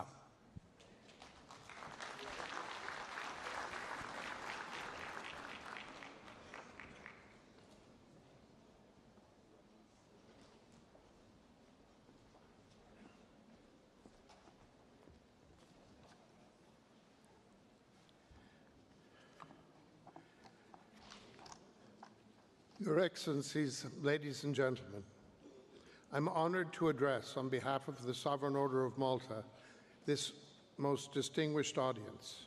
We're here today at this conference, which is of utmost importance to the free and democratic world, to discuss the subject of the recovery of Ukraine. I sincerely thank Their Excellencies Prime Minister Meloni and President Zelensky for their kind invitation. The Sovereign Order of Malta and Ukraine established diplomatic relations back in 2008. Well before this, however, in 1990, months before Ukraine's declaration of independence in August 1991, the Order founded its National Relief Corps to serve the needs of the Ukrainian people. Since then, in fact, since the very beginning of post-Soviet Ukraine, the Order has been deeply rooted in the social fabric and the civil society of Ukraine. Our Relief Corps is composed of Ukrainian citizens. Time and time again, these courageous men and women overcome huge challenges and take on extremely high risks to bring relief to a suffering people. This has been especially true in the last 3 years, as the world has witnessed an escalation of the war, and with it, seemingly endless human tragedies. Soon after the outbreak of the conflict, the Order of Malta facilitated the creation of humanitarian corridors. These corridors were meant to enable the vulnerable civilian population to escape the death and destruction relentlessly bearing down on them in their villages and towns. They were the result of joint efforts on the part of the Order's Relief Corps in Ukraine, a number of the Order's Relief Corps based in neighboring countries, and in coordination with our embassy in Kiev. With the support of Malteser International, the Order has also been focused on the treatment of people who suffer from severe mental illness and psychological distress as a consequence of wartime. Make no mistake, it is women, children, the disabled, and the elderly, the most vulnerable, who suffer the most from war-related violence. Although often overlooked, this war is taking a tremendous psychological toll on the Ukrainian population. Apart from coping with physical loss of homes, the obliteration of entire towns, and the complete disruption of normal daily living patterns, the psychological trauma caused by these tragedies is frequently underestimated. Through Malteser International and the Order's other resources, we are doing our best to address this issue. We all know that the Ukrainian population is suffering immensely. We all know the consequences for Ukrainian civilians and non-military infrastructure, housing, and hospitals when they are targeted for destruction. We all know the damage that has been done and that continues to be done to people who are deliberately targeted and terrorized. And we all know that for many years to come, Ukrainians will live not only with physical disabilities, but also with deep psychological scars that will not heal easily or quickly. As I said, the dramatic traumas of war on the most vulnerable segments of the population will unfortunately have long-lasting effects. We should be prepared to make this treatment for these traumas a priority for this foreseeable future, hopefully in the context of the reconstruction of Ukraine. It is clear to us that in any given situation, there is an unbreakable link between what we are able to do on the ground and the preservation and respect for international law.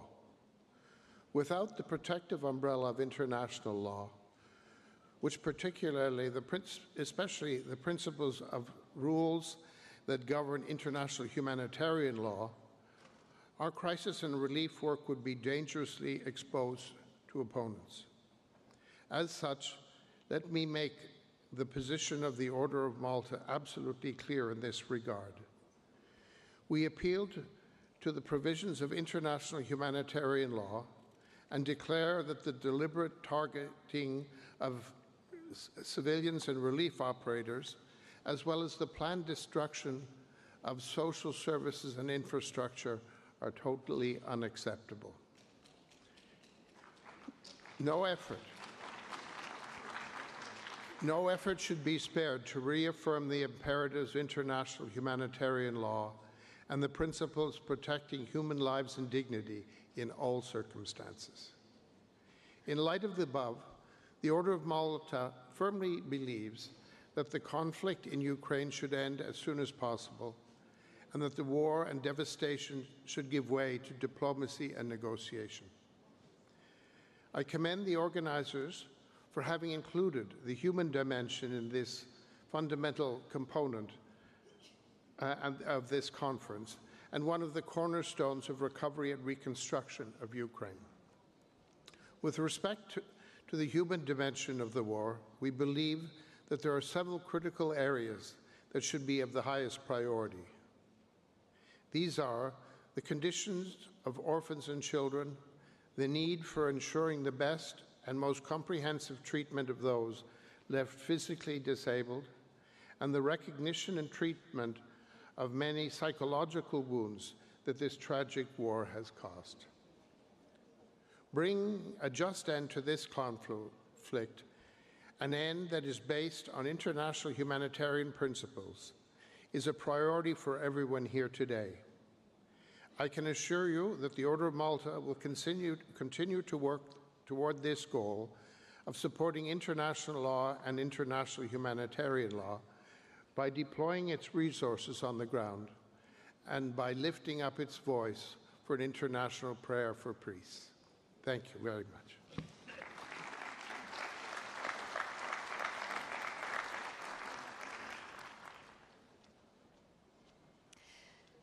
We now invite His Excellency Edi Rama, Prime Minister of the Republic of Albania.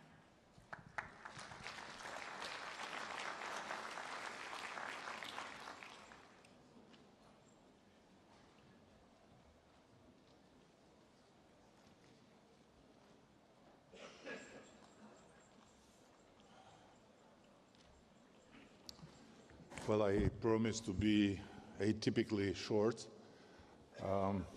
My dear sister Georgia has reminded everyone today that all roads lead to Rome.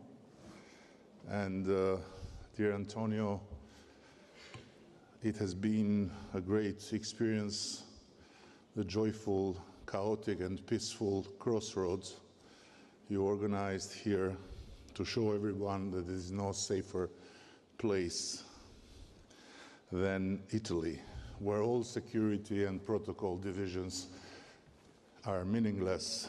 And I'm sure that even Volodymyr has enjoyed the bath of humanity in the Nuvola, where all his bodyguards, for the first time since the war, felt completely useless. So what to say? Albania is a very small country, modest resources,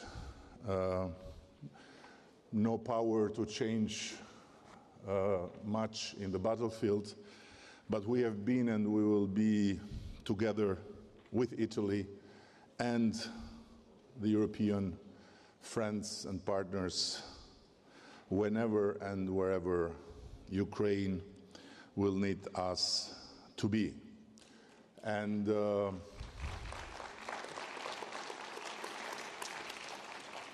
And as we were told to speak only 3 minutes, and I want to lead by example at the end, I just want to say that whomever spoke before me and whomever will speak after me has said and will say enough for me to not be able to add anything interesting for your time to be spent. So, however, I want to share with you this city that not long ago gave the farewell to a great man of peace named Pope Francis, that while supporting Ukraine to fight and also to rebuild, we should do our best to not leave peace in the second row of our thoughts. We should not leave the word peace divide further our democratic societies and alienate further parts of our societies and fuel dissent among our societies. And we should not let anyone also out of the democratic Europe borders lecture us, the European community, about what peace is and how peace sounds like. We are not a community of warmongers, and Ukraine is nor the aggressor and neither the perpetrator of that bloody war at the gates of Europe every day and night. No one has a magic formula, of course, and myself far less so. Just talking about peace does not make the war stop, and other makes Vladimir Putin a peace lover. Nevertheless, I want to conclude by sharing with you the belief that while we are doing all the right things to not let Ukraine down, we will not be strong enough to end this war and save Ukraine if we will not have our own bold, credible, and attractive plan for peace. Peace is the only future Europe can talk about. And as the late Pope Francis once said, in Rome, I feel the presence not of the past, but of the future. Thank you.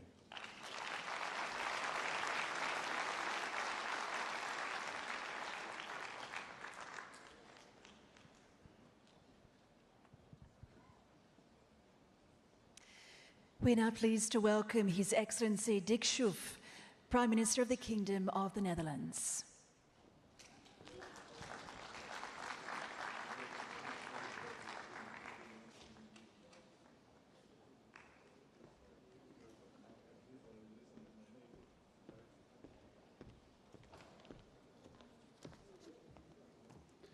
Ladies and gentlemen, it was just 2 weeks ago that some of us met in The Hague for the NATO summit. Over those 2 days, we spoke about peace, freedom and security in Europe.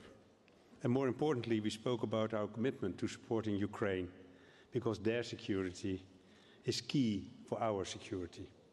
And here we are, just 2 weeks later, and the urgency continues to build.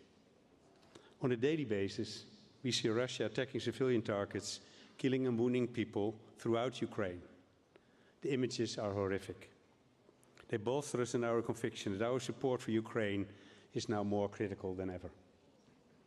We are here today to put our words into action, to show what we actually mean when we say that we stand with Ukraine. I can assure you that the Netherlands' support for Ukraine, politically, financially, militarily and moral, remains undiminished. In the spring, my government announced allocation of 3.5 billion euros to support Ukraine. 3.1 billion of that total for military support, including drones and air defense. And we recognize that other forms of support are also crucial for Ukraine to sustain this heroic war efforts. For example, the macro-financial assistance provided through the European Union. But more is needed. And that's why it's so important that we gathered here today to reinforce our efforts on Ukraine's recovery and reconstruction.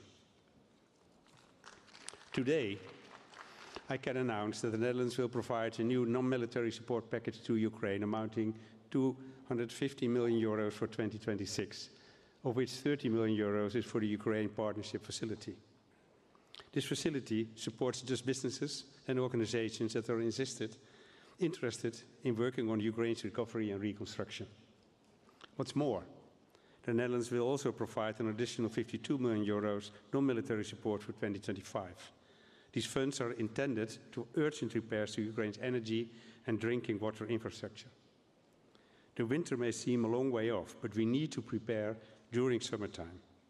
We aim to support Ukraine throughout in-kind donations, including surplus equipment for our Groningen gas fields to restore gas infrastructure in Ukraine, and we will invest in repairs to the country's power grid too.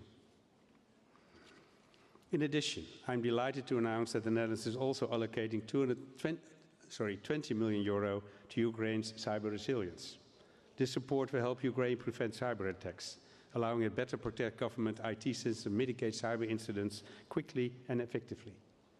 And last but not least, the Netherlands is helping Ukraine to rebuild a pediatric hospital, the Clinical Central for Children's Healthcare in Lviv.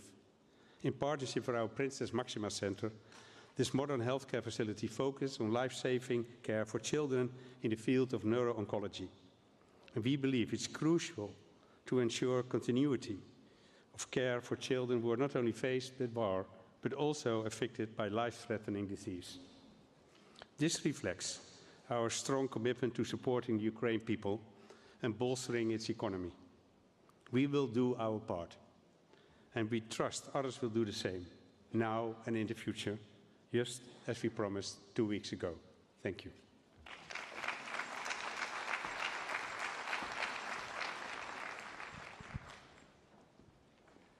We now invite His Excellency Keith Kellogg, Special Envoy of the President of the United States of America.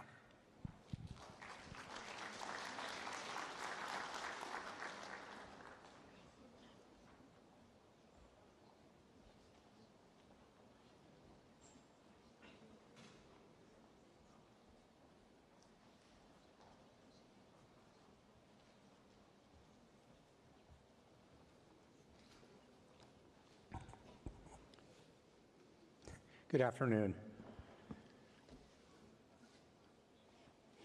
Prime Minister Maloney, President Zelensky, President von der Leyen, colleagues, good morning.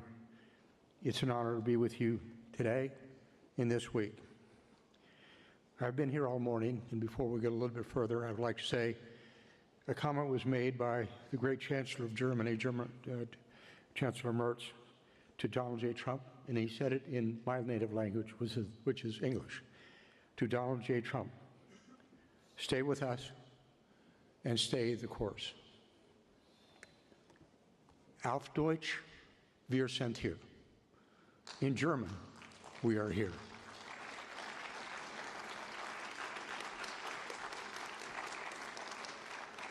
As we pursue peace between Russia and Ukraine, it is imperative that a full cessation of hostilities be followed immediately by a comprehensive reconstruction effort for Ukraine. Russia's war on Ukraine has brought destruction of an enormous magnitude for Ukraine. Russia has destroyed Ukrainian cities, and its actions have ignited broader energy, security, agricultural, food, refugee, and economic crisis.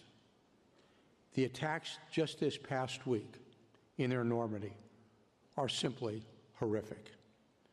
Schools, hospitals, apartments, and other civilian infrastructure have all been subject to Russian attacks, resulting in the senseless killing of Ukrainian civilians, including women and children.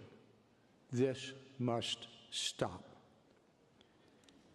After multiple years of war, continued casualties on both sides have surpassed millions, numbers that are unheard of since World War II.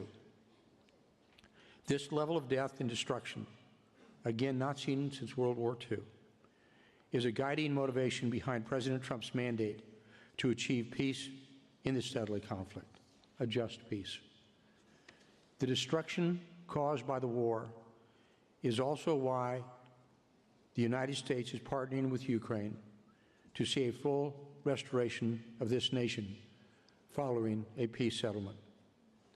The United States recognizes that rebuilding Ukraine will be an enormous yet critical task that will have implications on the broader European region.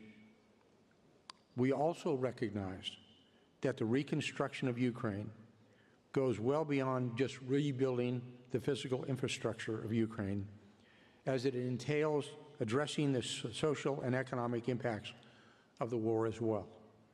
This includes safely bringing back all Ukrainian refugees, securing the return of all illegally kidnapped Ukrainian children, ensuring that veterans of Ukraine's armed forces are given the proper care for their rehabilitation back into Ukrainian society, and undergoing a comprehensive demining operation to ensure safety for all Ukrainians in the future. On the economic side, future investments into Ukraine depend on a stable security situation. Investors need confidence, and investors need assurance that any peace deal reached will provide long-term security. That is why our efforts to secure peace are not set on just getting to a temporary ceasefire, but is instead focused on reaching a comprehensive and permanent peace settlement. All of these efforts must be addressed in any reconstruction effort. Toward that aim, the fundamental question that this conference raises is how can we, as an alliance, foster the reconstruction of Ukraine in such a way that Ukraine's sovereignty, security, and long-term political and economic stability are all guaranteed. The United States and Europe has faced such a challenge before. It has been spoken about. In the aftermath of World War II, the United States and our European allies had to transform war-torn regions back into functioning nation-states.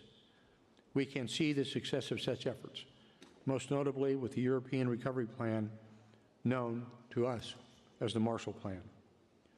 In recognition that a stable Western Europe was a vital priority to America's own interests, President Truman and his Secretary of State, George C. Marshall, invested both in the reconstruction efforts and the economies of Western European nations.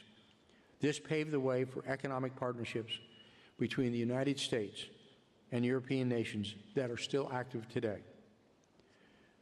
The United States and Europeans can lead such an effort again with Ukraine, and we are already seeing progress toward this aim.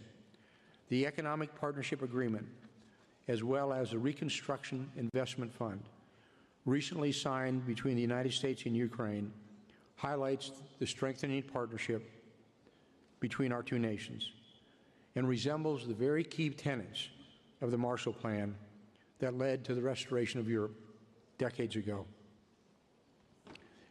Additionally, the recent actions by France to replace a previous multinational investment spotlights the growing partnership between Ukraine and Western Europe, and I commend France for this action that will promote sovereignty over the interests of globalism. As we continue efforts to shape the vision for the future reconstruction of Ukraine, we should all operate on a unified set of principles that will guide a recovery plan for Ukraine.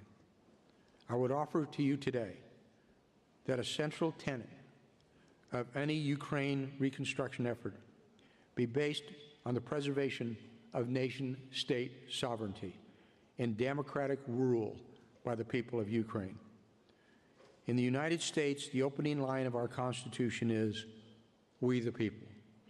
It is a clear signal that our constitutional republic is accountable to the citizens of our nation, and that our government works to protect and advance the interests of our own people and nation's sovereignty.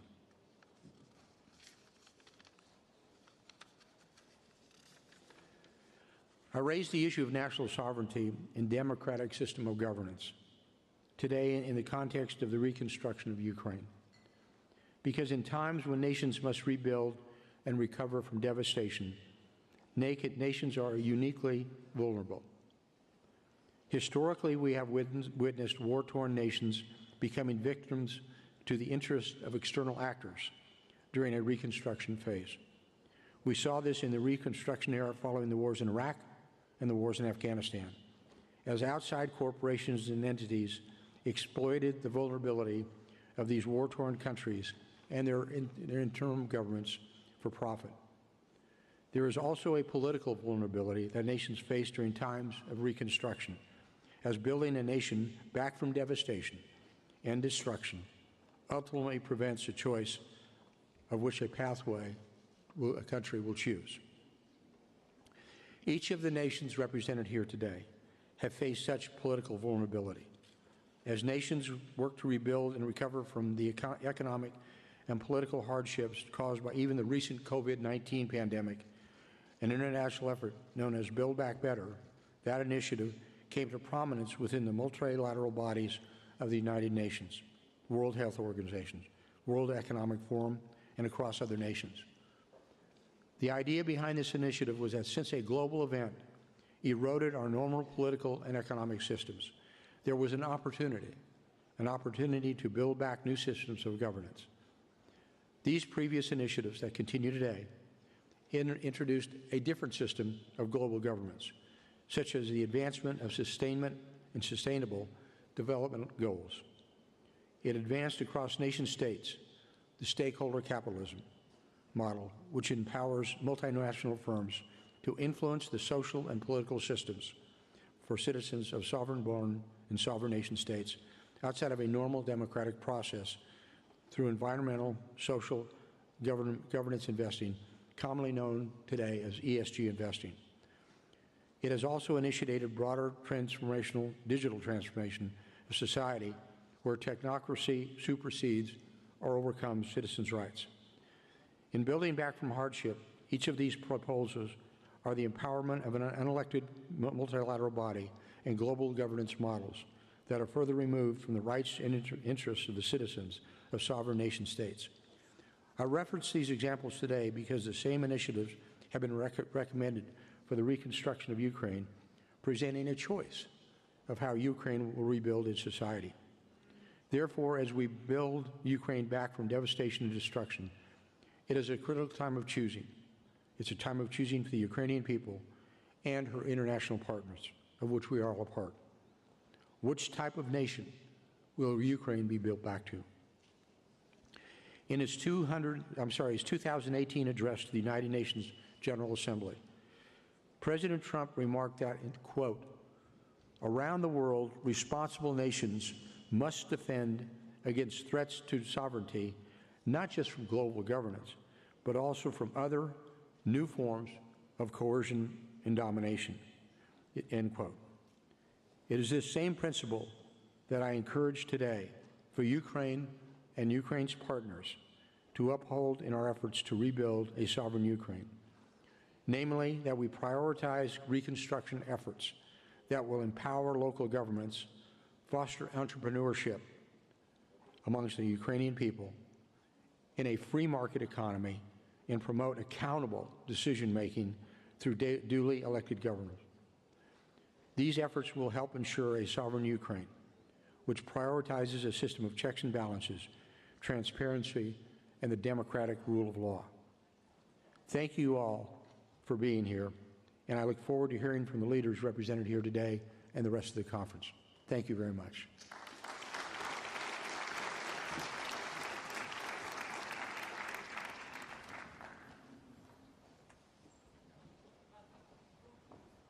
We are now honoured to welcome His Excellency Robert Abela, Prime Minister of the Republic of Malta.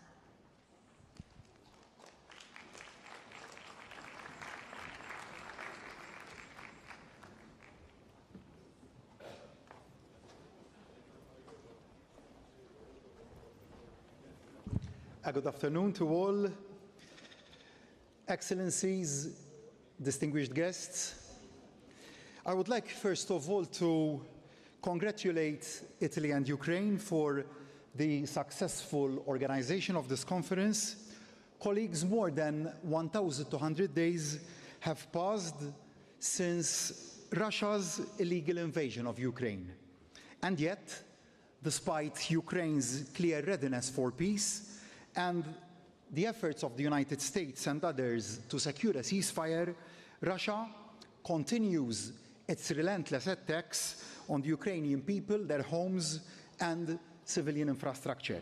In the face of these attacks, the extraordinary resilience of the Ukrainian government and people commands our deepest respect.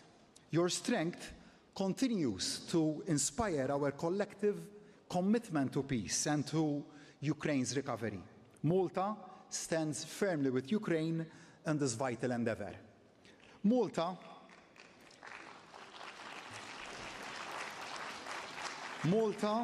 remains fully committed to working with European and international partners to support the Ukrainian people. This includes meeting basic needs, strengthening energy infrastructure, particularly grids and renewables, to ensure long-term energy security, and advancing reconstruction with greater private sector involvement. We are proud to have contributed to the Ukraine's energy security and local reconstruction efforts. From the start of the war, Malta has provided humanitarian relief, and we remain committed to supporting Ukraine's recovery for as long as necessary. One area where Malta continues to play a meaningful role is through our diplomatic efforts. Building on our term on the United Nations Security Council and on our OSCE's chairpersonship, Ukraine remains a top priority for Malta's presidency of the Committee of Ministers of the Council of Europe. We are firmly committed to justice and accountability for Ukraine as essential pillars for a lasting peace that is grounded in international law. The recent agreement of a few days ago between the Council of Europe and Ukraine to establish the Special Tribunal for the crime of aggression against Ukraine marks a major step towards justice and a powerful affirmation of multilateralism. Malta strongly supports this tribunal, not only to ensure accountability and reparations, but also to support Ukraine's long-term reconstruction. We share a collective responsibility. Aggression must not go unpunished, and impunity must never prevail. As we pursue these goals, we must not lose sight of those most vulnerable, especially children. Just yesterday, a high-level stock-taking conference on the children of Ukraine was organized in Strasbourg under the auspices of the Maltese presidency. This reflects our commitment to keeping their needs at the heart of recovery efforts. Excellencies, dear friends, I want to close with a message of hope. In the face of ceaseless attacks, Ukraine has indeed showed the world the true meaning of courage, resilience, and determination. Malta and the international community stand in full solidarity with Ukraine in its pursuit of peace, justice, and recovery. By taking a comprehensive approach, addressing human needs, economic renewal, and rebuilding at the regional and local level, we can secure Ukraine's European future and build a recovery that is lasting, inclusive, and just. Thank you.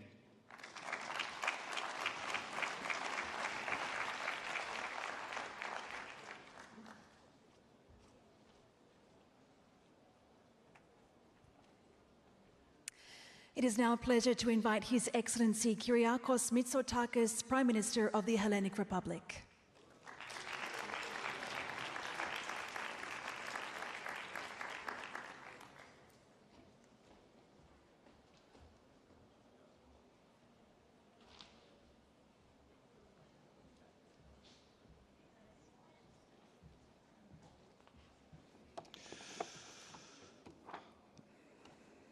Ladies and gentlemen, dear colleagues, I'll try to be brief because I want to show respect to all of you, and in particular to my colleagues who have been patiently waiting their turn. We gather today in Rome not only as friends of Ukraine, but as defenders of the values that bind Europe together. Ukraine's courageous resistance, now in its 4th year, is not only a fight for national sovereignty, but also for democracy, dignity and freedom. And by coming together to support Ukraine's recovery, we reaffirm a fundamental conviction that resilience, when reinforced by solidarity, paves the way for renewal.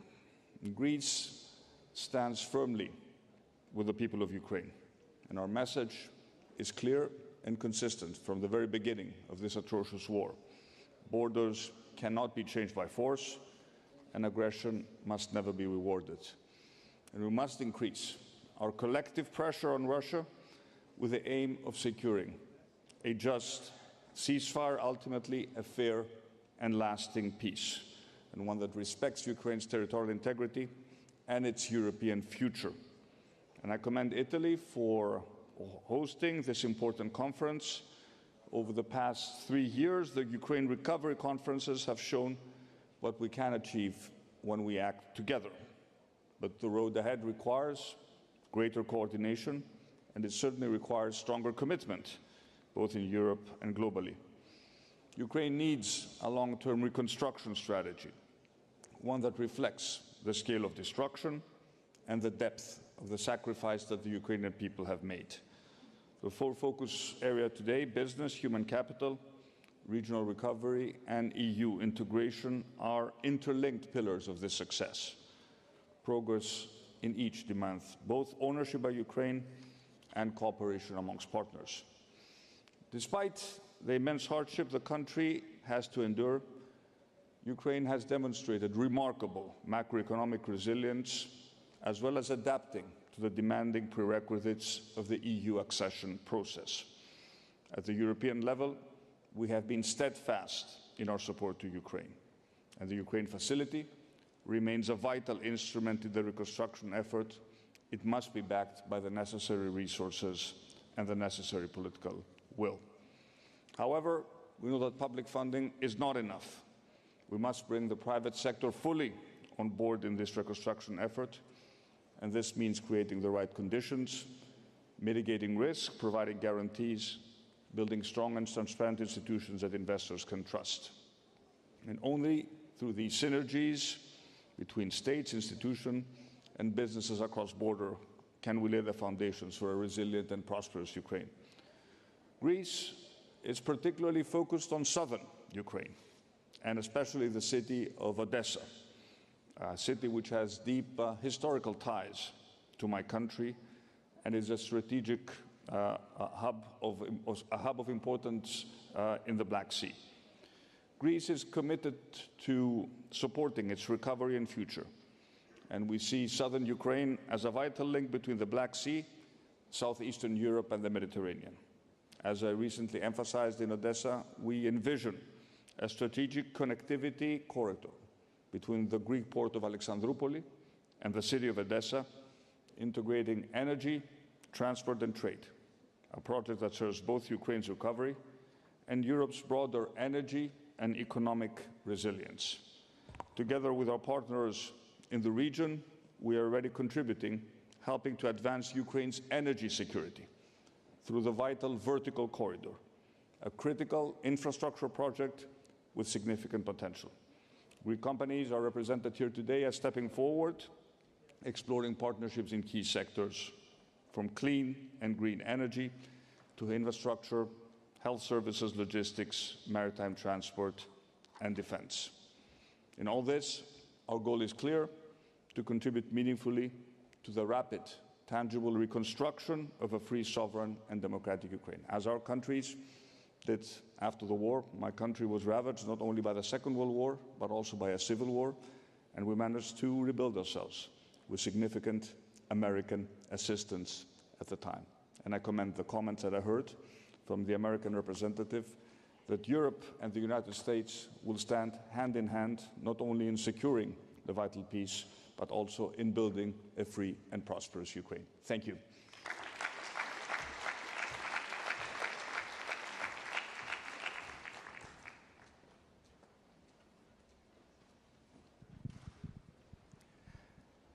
We now invite His Excellency Petteri Orpo, Prime Minister of the Republic of Finland.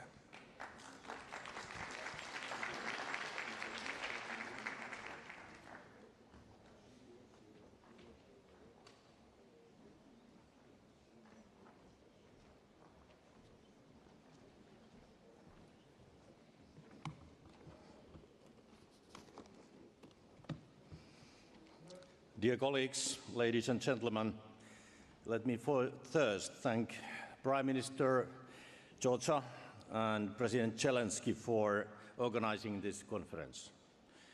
We all share the same goal, supporting Ukraine and the brave Ukrainians in overcoming Russia's brutal war. Ukraine's independence and sovereignty must remain at the heart of our efforts. It is our duty to continue our strong support for Ukraine for as long as necessary.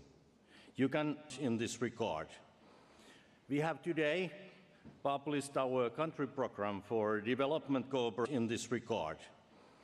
We have today published our country program for development cooperation in Ukraine for 2025 to 2028. Supporting the civilian sector is vital to the resilience of the entire Ukrainian nation.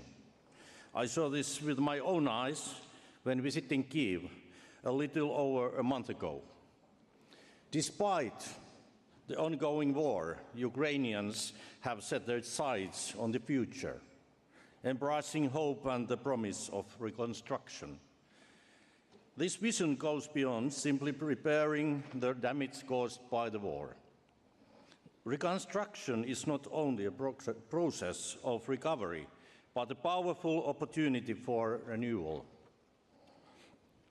Finland has developed new instruments to engage Finnish companies in Ukraine's reconstruction efforts, while bringing EU standards and expertise to support Ukraine's European integration. We are already seeing the first Finnish investments, and the number of Finnish companies present in Ukraine is steadily increasing. In Finland, preparedness forms the backbone of our security strategy. We believe that true security is built together with a whole of society approach. This is why Finland has launched an international coalition on civil protection shelters together with Ukraine.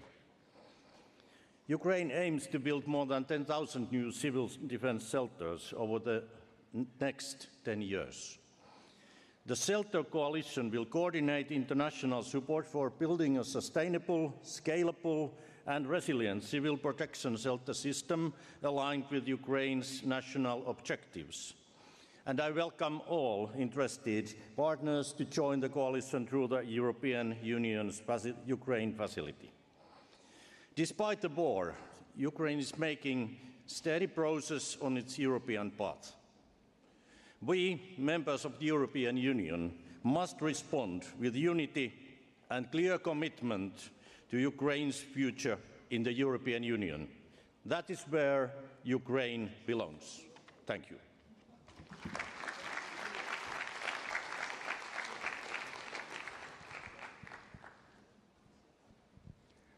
We now invite His Excellency Milojko Spajic, Prime Minister of Montenegro.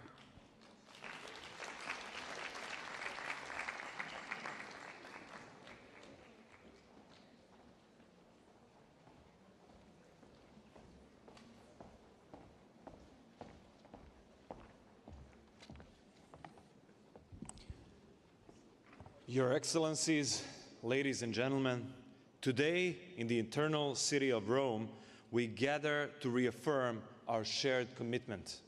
International law and the sovereign will of nations must prevail over violence and coercion.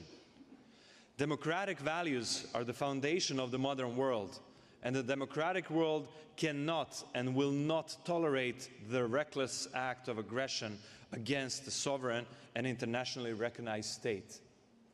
For the fourth time, the leaders of the free world convened to express their unwavering support for Ukraine in its fight for freedom. This is not only Ukraine's struggle, it is a shared fight for the future of Europe and the entire democratic world. I sincerely hope that throughout today's summit, we will forge new models of cooperation and develop innovative approaches to support the courageous people of Ukraine. Guided by its historical commitment to freedom, Montenegro extended a helping hand to our friends in Ukraine from the very first moment of aggression, within, obviously, the limits of capabilities and our size of a country. We will remain steadfast in that position for as long as support is needed. Montenegro was the first country outside of the EU to adopt a legal framework for temporary protection, entry and residence of persons from Ukraine on its territory. Moreover, when measured per capita, Montenegro ranks among the countries that have received the highest number of refugees from Ukraine and gave the most financial support, demonstrating our humanitarian responsibility, solidarity, and dedication to the universal values of human rights protection. We fully welcome and support all international efforts aimed at finding a peaceful resolution to the conflict in Ukraine. We support the ongoing discussions within European institutions and international forums regarding mechanisms to ensure justice for the victims of the aggression. Justice may be slow, but it's attainable. We, from the Balkans and from the former Yugoslavia, understand that all too well. Additionally, we support all financial measures aimed at limiting the sources of funding for the aggression. A peaceful resolution, in our view, must be fair and acceptable primarily to the Ukrainian side as the victim of aggression. Regarding Ukraine's recovery, we stand ready to provide all available capacities to help Ukraine return to normalcy as swiftly as possible.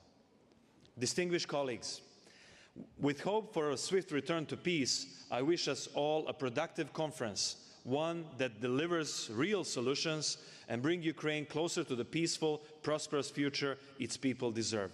Thank you so much.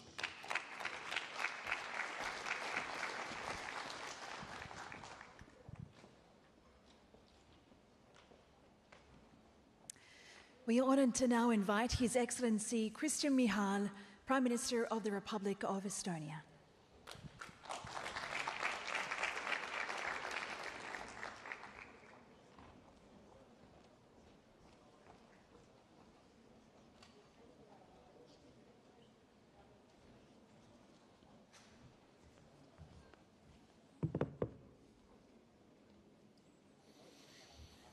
Prime Ministers, Excellencies, ladies and gentlemen. Recovery and rebuilding starts with just peace and Russian accountability financially and individually before tribunal. Today I'd like to focus on 3 points. First, let's be clear. Ukraine is fighting a force that outnumbers them, and yet they stand firm. Ukrainians are not just defending their land, they are defending the idea of free nation decides its own future. In doing so, they are fighting to protect European and global freedom. For us and Ukraine, there's no plan B, only decisive and ultimate victory. Second, Ukraine's needs for reconstruction are enormous. Ukraine cannot bear this cost alone, nor should it.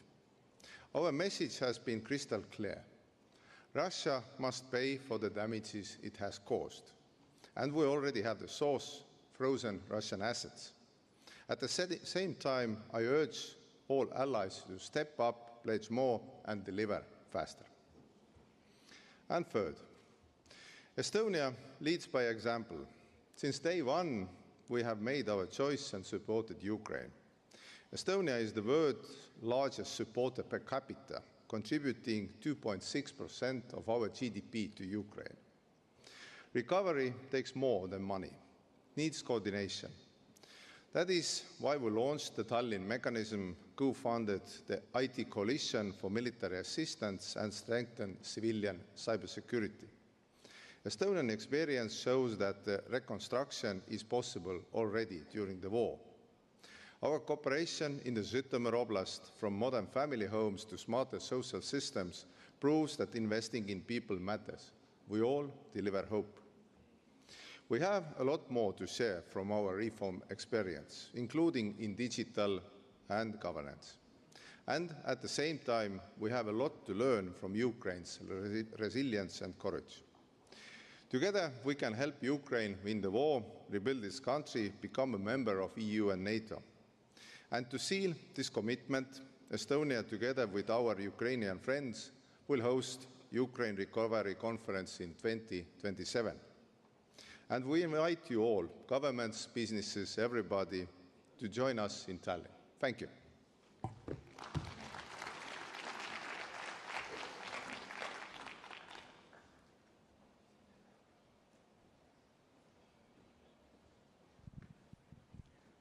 Please welcome His Excellency Rosen Zhelyaskov, Prime Minister of the Republic of Bulgaria.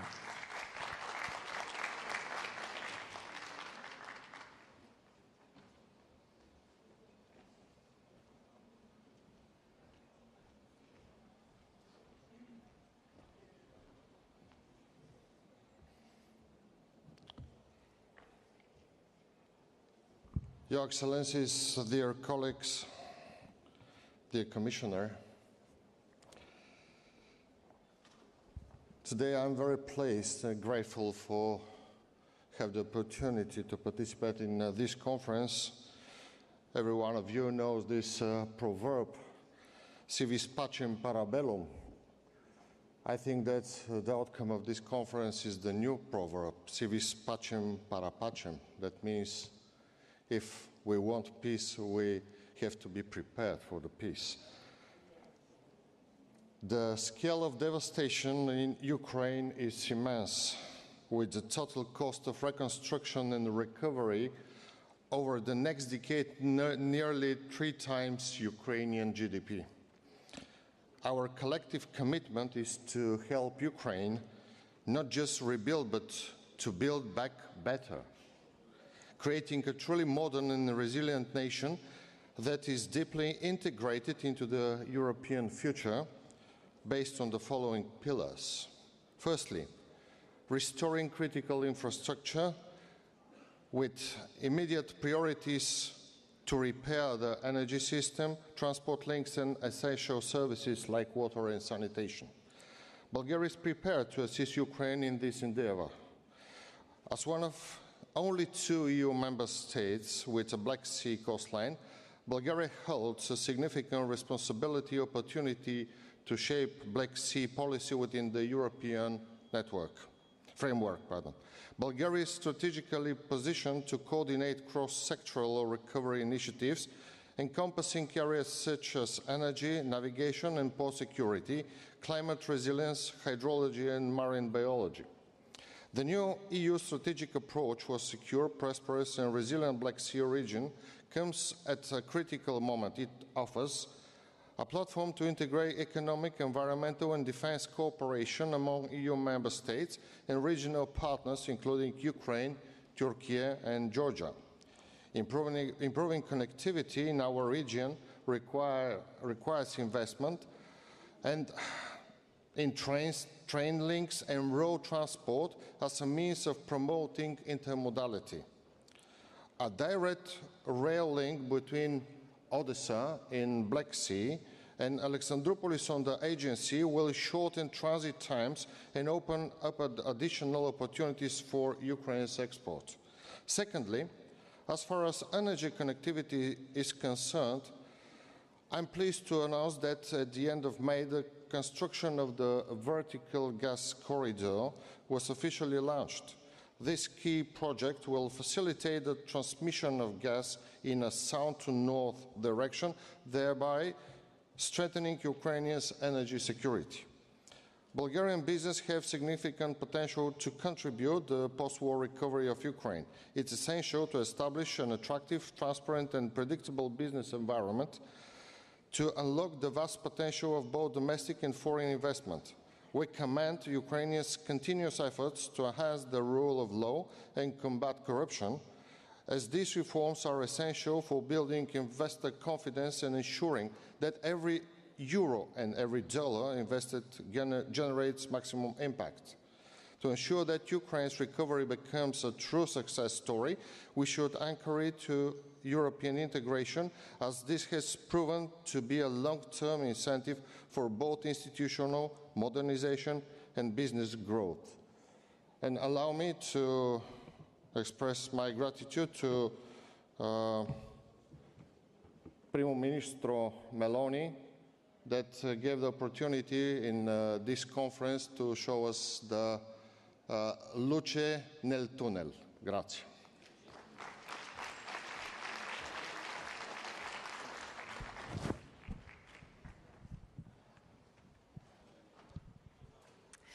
To conclude this session, please join me in welcoming His Excellency Archbishop Paul Richard Gallagher, Secretary for Relations with States and International Organizations for the Holy See.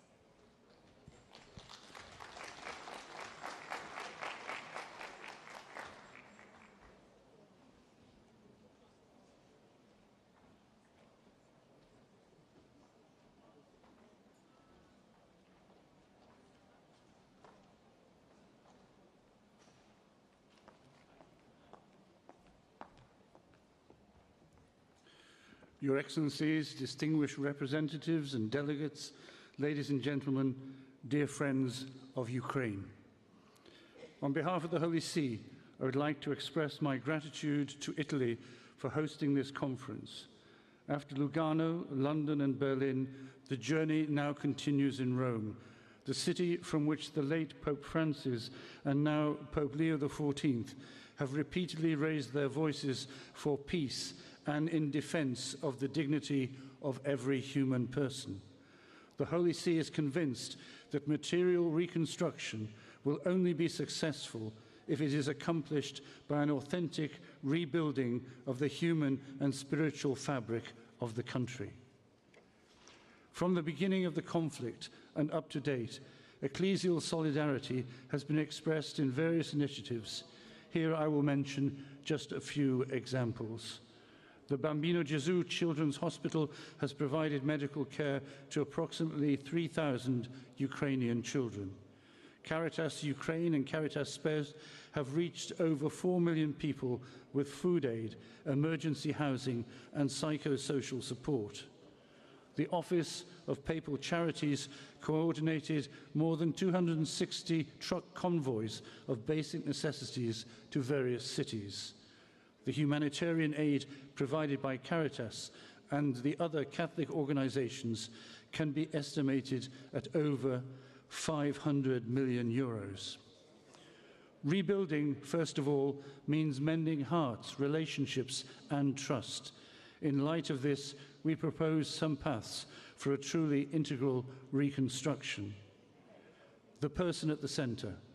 Rebuilding Ukraine means first and foremost restoring hope to its children. The Ukrainian Greek Catholic Church has already opened a mental health center in Kyiv. The Latin Catholic Church also runs a rehabilitation center in Chemyetsky. The ICMC, together with the local church, has implemented psychosocial programs in Ternopil, trained seminarians, and continues to fund facilities such as the House of Mercy in Chortkiv. The translation to renewable sources reduces the vulnerability of energy infrastructure in Ukraine. Some dioceses, in collaboration with Caritas and the Canada-Ukraine Foundation, are experimenting with solar microgrids for rural clinics. We call for these models to be included in European funding programs because protecting our common home is an essential part of the peaceful future we hope for. Rebuilding Ukraine is a task that no country can tackle alone. This conference demonstrates the power of cooperation. The Holy See, faithful to its mission, remains available to facilitate the resolution of humanitarian issues. We do not claim to replace political actors, but we offer the silent strength of a diplomacy that places the dignity of the person above all calculations. In his address, Angelus' address on the 29th of June, Pope Leo XIV said, "Let the weapons be silenced and let us work for peace through dialogue."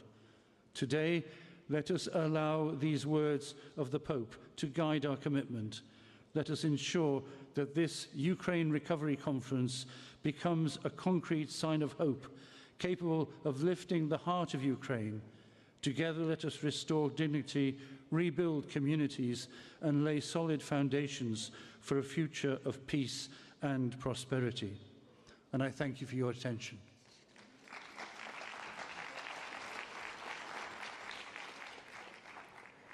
We now invite His Excellency Giancarlo Giorgetti, Minister of Economy and Finance of Italy.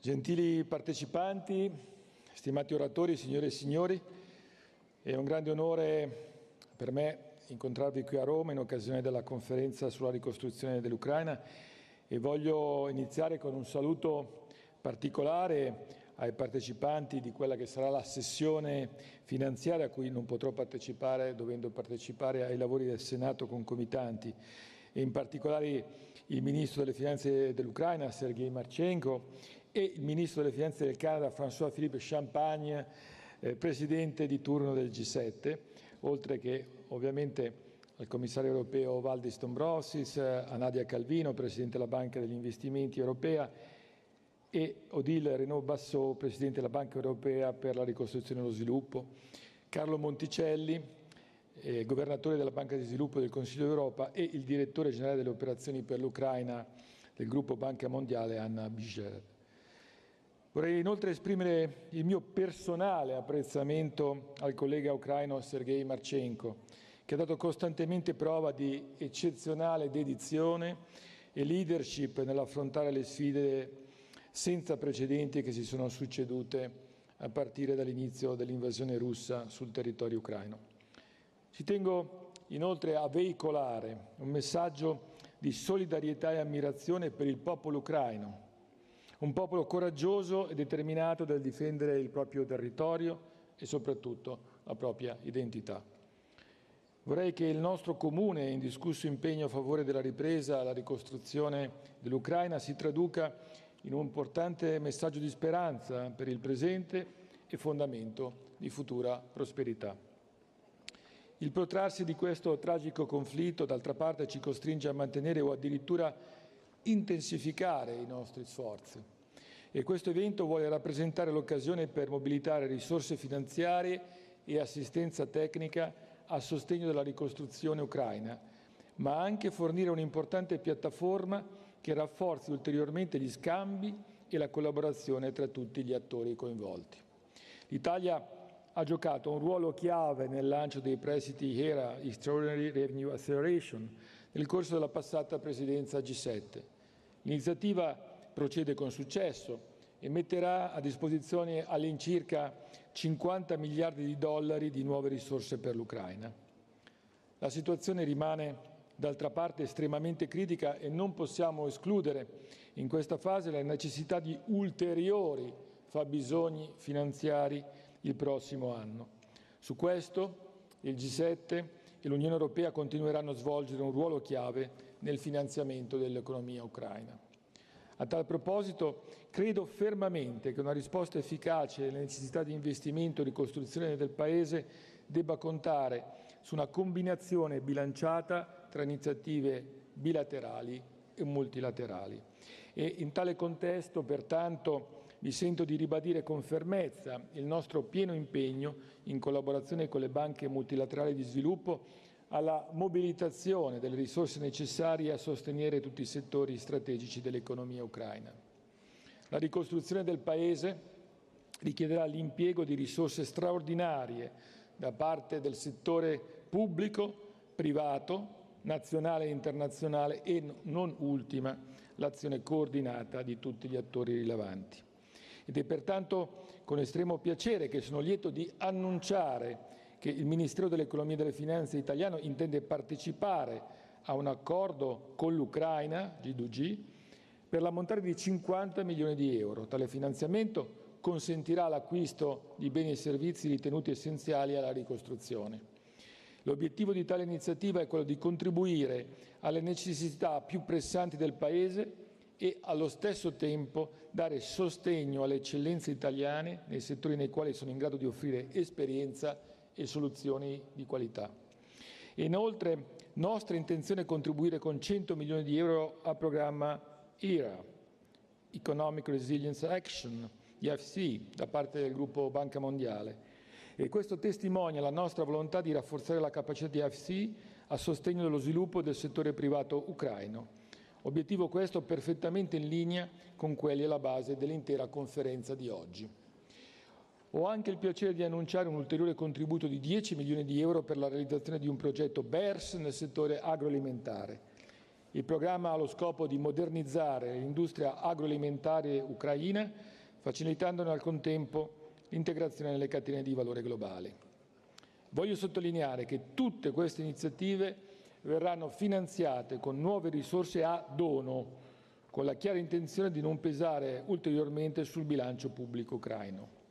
Infine, l'Italia ritiene che la cooperazione tecnica sia fondamentale e rappresenti un caposaldo per una ricostruzione efficace e sostenibile. Ed è a questo scopo che intendiamo contribuire con 1,52 milioni di euro all'iniziativa FIRST, anche questa di BERS, per la creazione di un fondo di cooperazione per la preparazione dei progetti, con risorse a valere su un fondo bilaterale detenuto dall'Italia presso la banca. Accanto agli impegni bilaterali assunti dall'Italia, voglio congratularmi con le banche multilaterali di sviluppo presenti oggi per la determinazione mostrata a servizio dell'Ucraina. L'eccezionalità delle risorse messe in campo e che verranno annunciate nel corso della conferenza sono testimonianza dell'inoppugnabile volontà della comunità internazionale a rimanere al fianco dell'Ucraina nel suo percorso verso la ripresa e la ricostruzione. Prima di chiudere, voglio richiamare un messaggio chiave contenuto nelle dichiarazioni dell'ultima riunione G7 finanziaria e, in particolare, l'impegno affinché nessun Paese o entità che abbia finanziato o comunque foraggiato la macchina da guerra russa tragga in alcun modo beneficio dalla ricostruzione del Paese. Concludo. È ferma intenzione dell'Italia a rimanere al fianco dell'Ucraina, insieme ai nostri partner internazionali, in uno spirito di genuina responsabilità condivisa e solidarietà. Credo fermamente che le decisioni e gli impegni che scaturiranno da questa conferenza rappresenteranno un passo importante verso la costruzione di un futuro resiliente, prospero e europeo per l'Ucraina. Questa è l'occasione per mostrare ancora una volta la nostra unità di intenti e mettere a disposizione risultati concreti a beneficio del popolo ucraino. Grazie.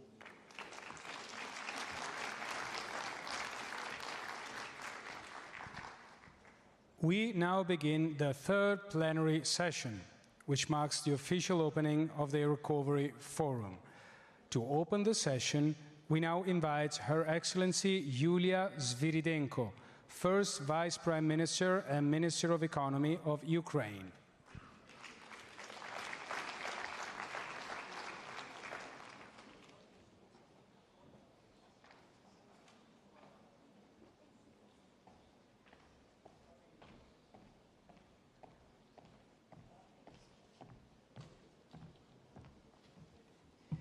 Ladies and gentlemen, dear friends, dear colleagues, thank you for being here today with us. And I think that Rome is a special place, and the city knows how to come back to life after a catastrophe. So that makes, I think, symbolic to talk about Ukraine infrastructure, to talk about Ukraine recovery. And we're not talking about reconstruction. I think that we're talking about a new architecture of economic security in Europe, and the architecture begins with Ukraine. So I will show you a small video. Rebuilding from the ground up. Opening new businesses. Investing in people. Launching tools for growth.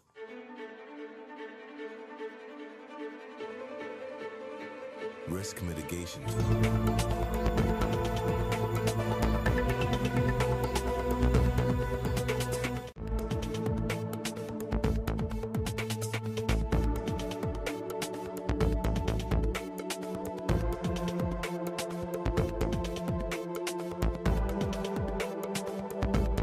Business and private sector that you just was looking at, and I would start with a small, with a few numbers and a few figures. And first of all, it's GDP. In 2024, Ukraine's GDP reached $191 billion. It's almost pre-war level. It's 96% of pre-war level. 90% of the enterprises have resumed operation, and since this full-scale invasion, more than 110 new civilian factories have been built or under construction. It's despite the constant massive attacks that we are experienced every day.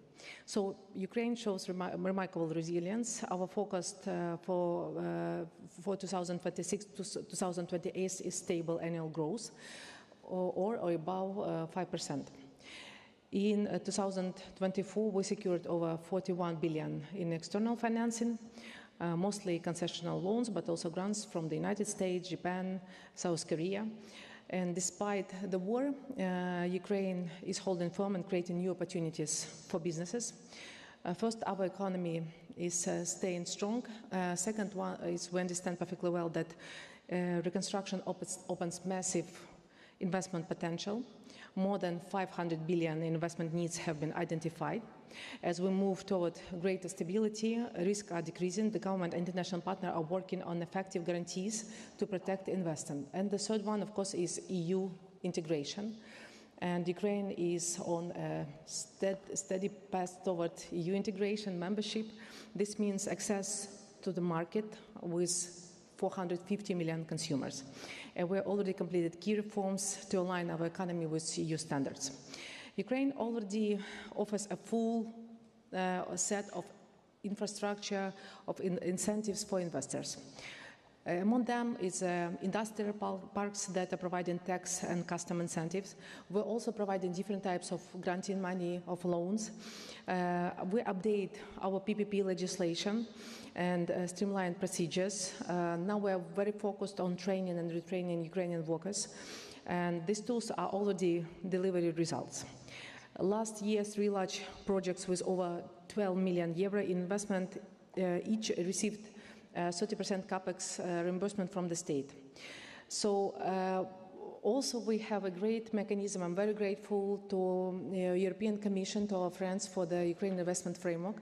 It's a second pillar, and this pillar allows to provide guarantees and blended finance, and now this granted money is available and loans money available for Ukrainian private sector.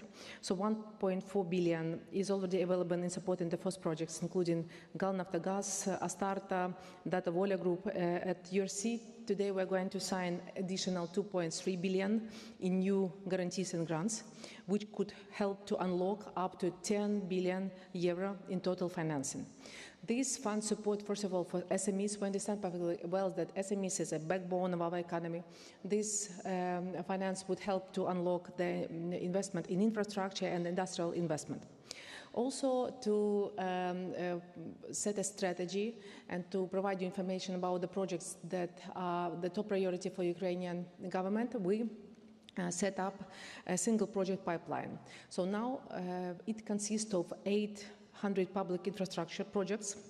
The project preparation facility helps to shape bankable projects in public and in private sectors, and we now have an investment portal covering 10 different sectors, which newly launched March marking to connecting investors with ready-to-go projects. For this conference, we also published an updated investment catalog, 250 investment-ready cases across 11 sectors, seeking for 40 billion euro in total capital. In parallel, we are presenting our foreign direct investment strategy developed with the World Bank, IFC and other partners, part of our wider governmental vision for investors operating in Ukraine and planning to invest to Ukraine in the next few years. So our efforts have already delivered results. Over the past year, we signed several government-to-government agreements. I would say it's a very efficient tool. So we have signed this agreement with Switzerland, with France, with South Korea. At this conference, we're also expanding agreements that we have with Switzerland and sign a new one with the Netherlands for 35 million euro. We call on other countries, so we want you to join and sign G2G agreement and to incentivize in such a way your companies to invest in the country, to take risk, and to incentivize them not to wait until the war will be finished and to set up businesses now when the war is still ongoing. To make investing in Ukraine not just profitable but practical, we are providing real business tools. So industrial parks offer ready-made infrastructure, utilities, and saving on equipment and construction. Also, we have a budget support program. It calls supported of major investment for projects of 12 million euro and more. The government co-financed up to 30% of capital costs. Also, privatization and PPP. So we launched PPP and expecting agreements over 1 billion. And we are preparing large-scale privatization and updating the legislation.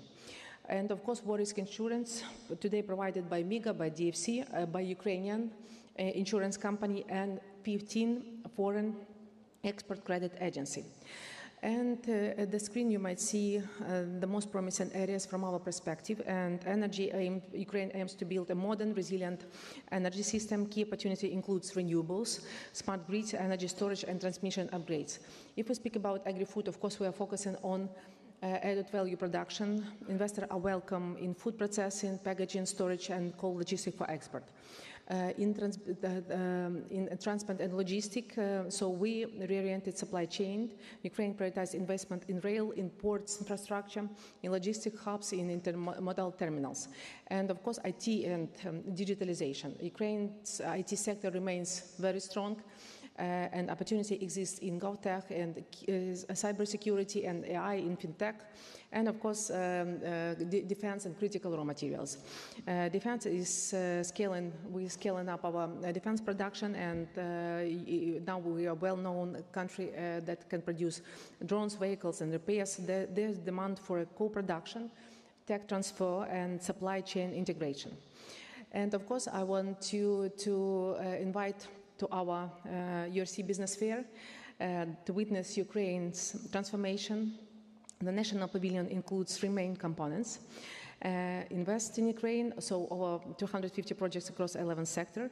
Also, you might see industrial parks, 27 fully prepared sites across the country, and business fair site. More than 30 Ukrainian companies are featured in the URC business fair.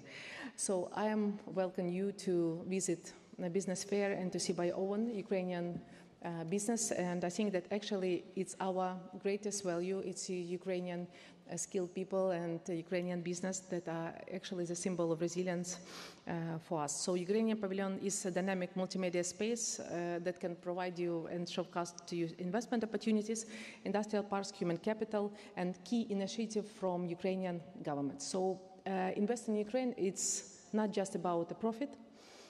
It's about resilience, it's about the future, it's about building a new Europe, and I invite you to invest right now in Ukraine. Thank you for your attention and welcome you to Kyiv.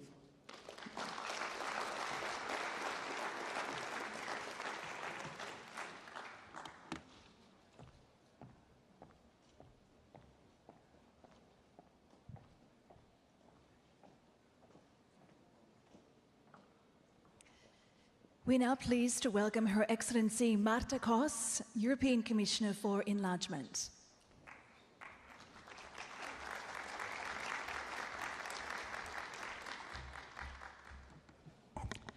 Thank you, dear Julia, for describing what is going on in Ukraine, and thank you to all of you in this hall for your perseverance.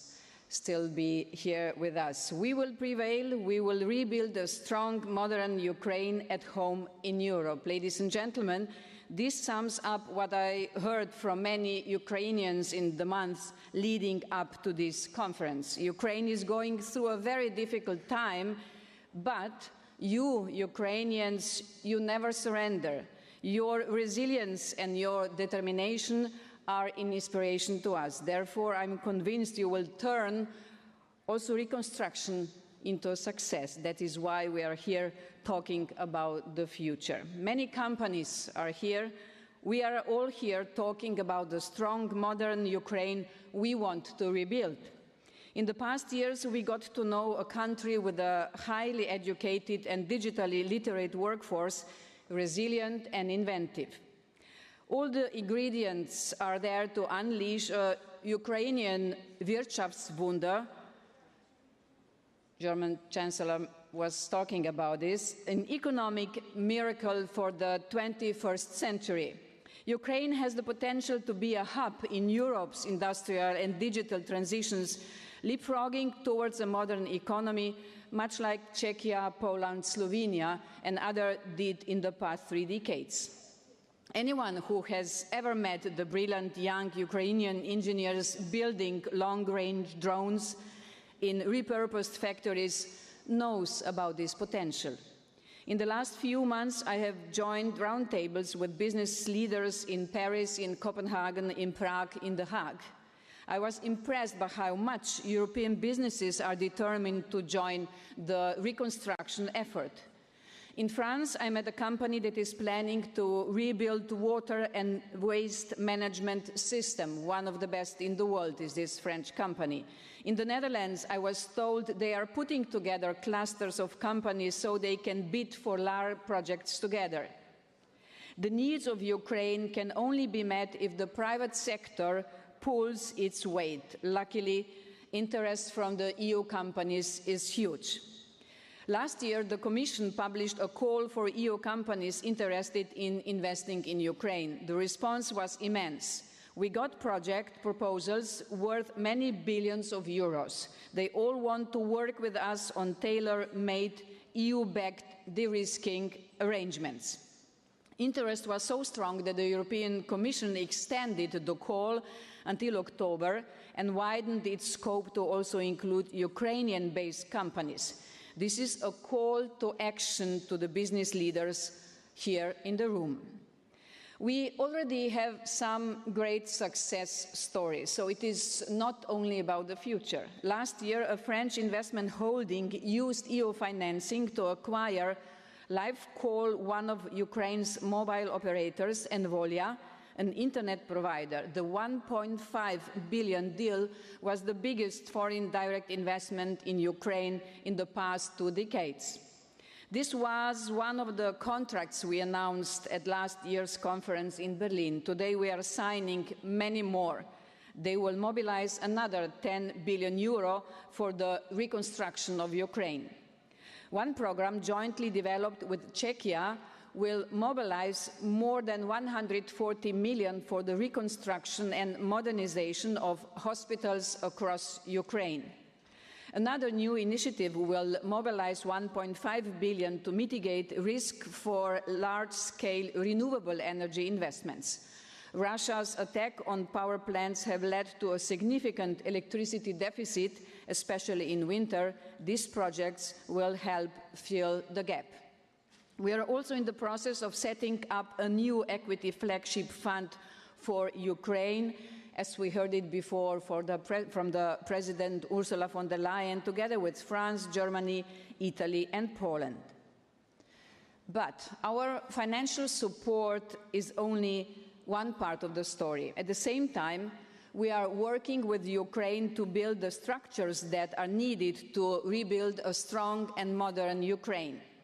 This work rests on 4 pillars. First, we are doing this through the EU accession reforms. Those reforms will help Ukraine build an independent judiciary, implement effective anti-corruption measures, ensure transparent public procurement, a fair and efficient tax system. This will benefit Ukrainian and all other businesses that want to be part of this reconstruction effort. Ukrainians are making enormous progress on these hard and sometimes very complex reforms. By the end of the year, we will have finished the technical work to open all negotiating clusters. In the opinion of the European Commission, now is the time to open the first negotiation cluster as soon as possible. Second, we are advancing the gradual integration of Ukraine into the European single market. Many EU companies are already now using Ukraine for manufacturing. Just look at the new industrial parks near Lviv. Soon, operations for businesses will become even easier. We are working with Ukraine on alignment with EU technical standards and certifications that will ensure safety and quality.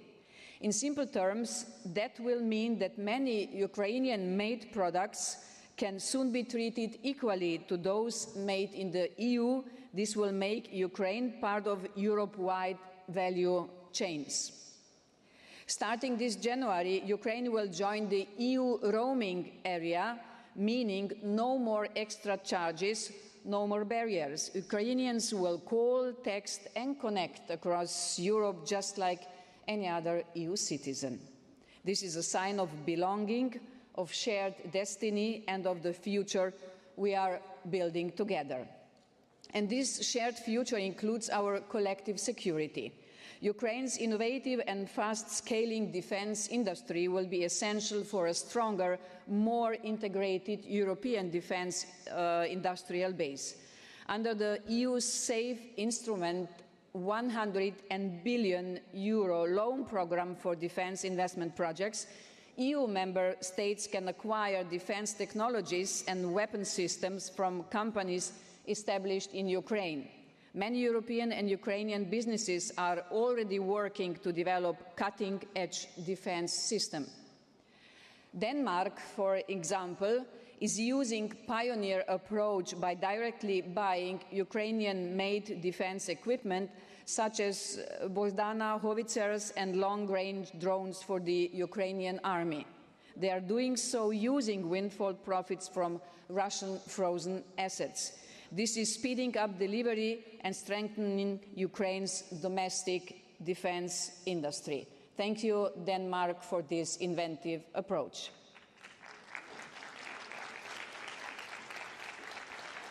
Third, we are working with Ukraine to develop the human capital needed for reconstruction. Last month, I was in Denmark, in Copenhagen, to meet a group of Ukrainian women entrepreneurs. One of them told me, we will also need the reconstruction of our people. Veterans, victims of sexual crimes, the stolen children, mental health. We have support projects to help women, young people, veterans, and people with disabilities find their place in the labor market. One project trains internally displaced women as IT professionals. This is helping them to earn an income remotely. And we are working with our member states to share experience. Croatia has experienced war. They know what is needed to reintegrate veterans into civilian life, and they are sending their experts to advise the Ukrainian Ministry of Veteran Affairs. We want Ukraine to be a country where people want to stay, and to which many of those who have gained new skills in the EU will eventually return. The fourth pillar is working with Ukrainian local communities. More than anything, the war has shown the importance of local leadership. Ukrainian mayors and local councils are heroes. They helped organize the defense and provided essential services when people lost their homes or energy infrastructure was hit. Ukraine's reconstruction must be close to the people, addressing local needs and driven by local ownership. Regions and municipalities are our partner, not just the recipients of funds. Empowering them will ensure that rebuilding happens faster and fairer. My message to Ukrainians is clear. Your future is in Europe. You are not alone, and step by step, reform by reform, we are building together a stronger Ukraine. And this is why we are here. But just as important is what we are doing through the accession process. We build institutions, a robust and resilient judiciary, a strong social ecosystem where companies and citizens can thrive. Yes, we also build hope and opportunities. This is how we help Ukraine become what its people are fighting for, a strong, modern European nation. A strong Ukraine as a part of a stronger EU. Україна була, є і буде вільною, і ми будемо поруч на кожному кроці цього шляху. And what I said in Ukrainian was, is, and will be free. And we will be there every step of the way. Slava Ukraini, long live Europe.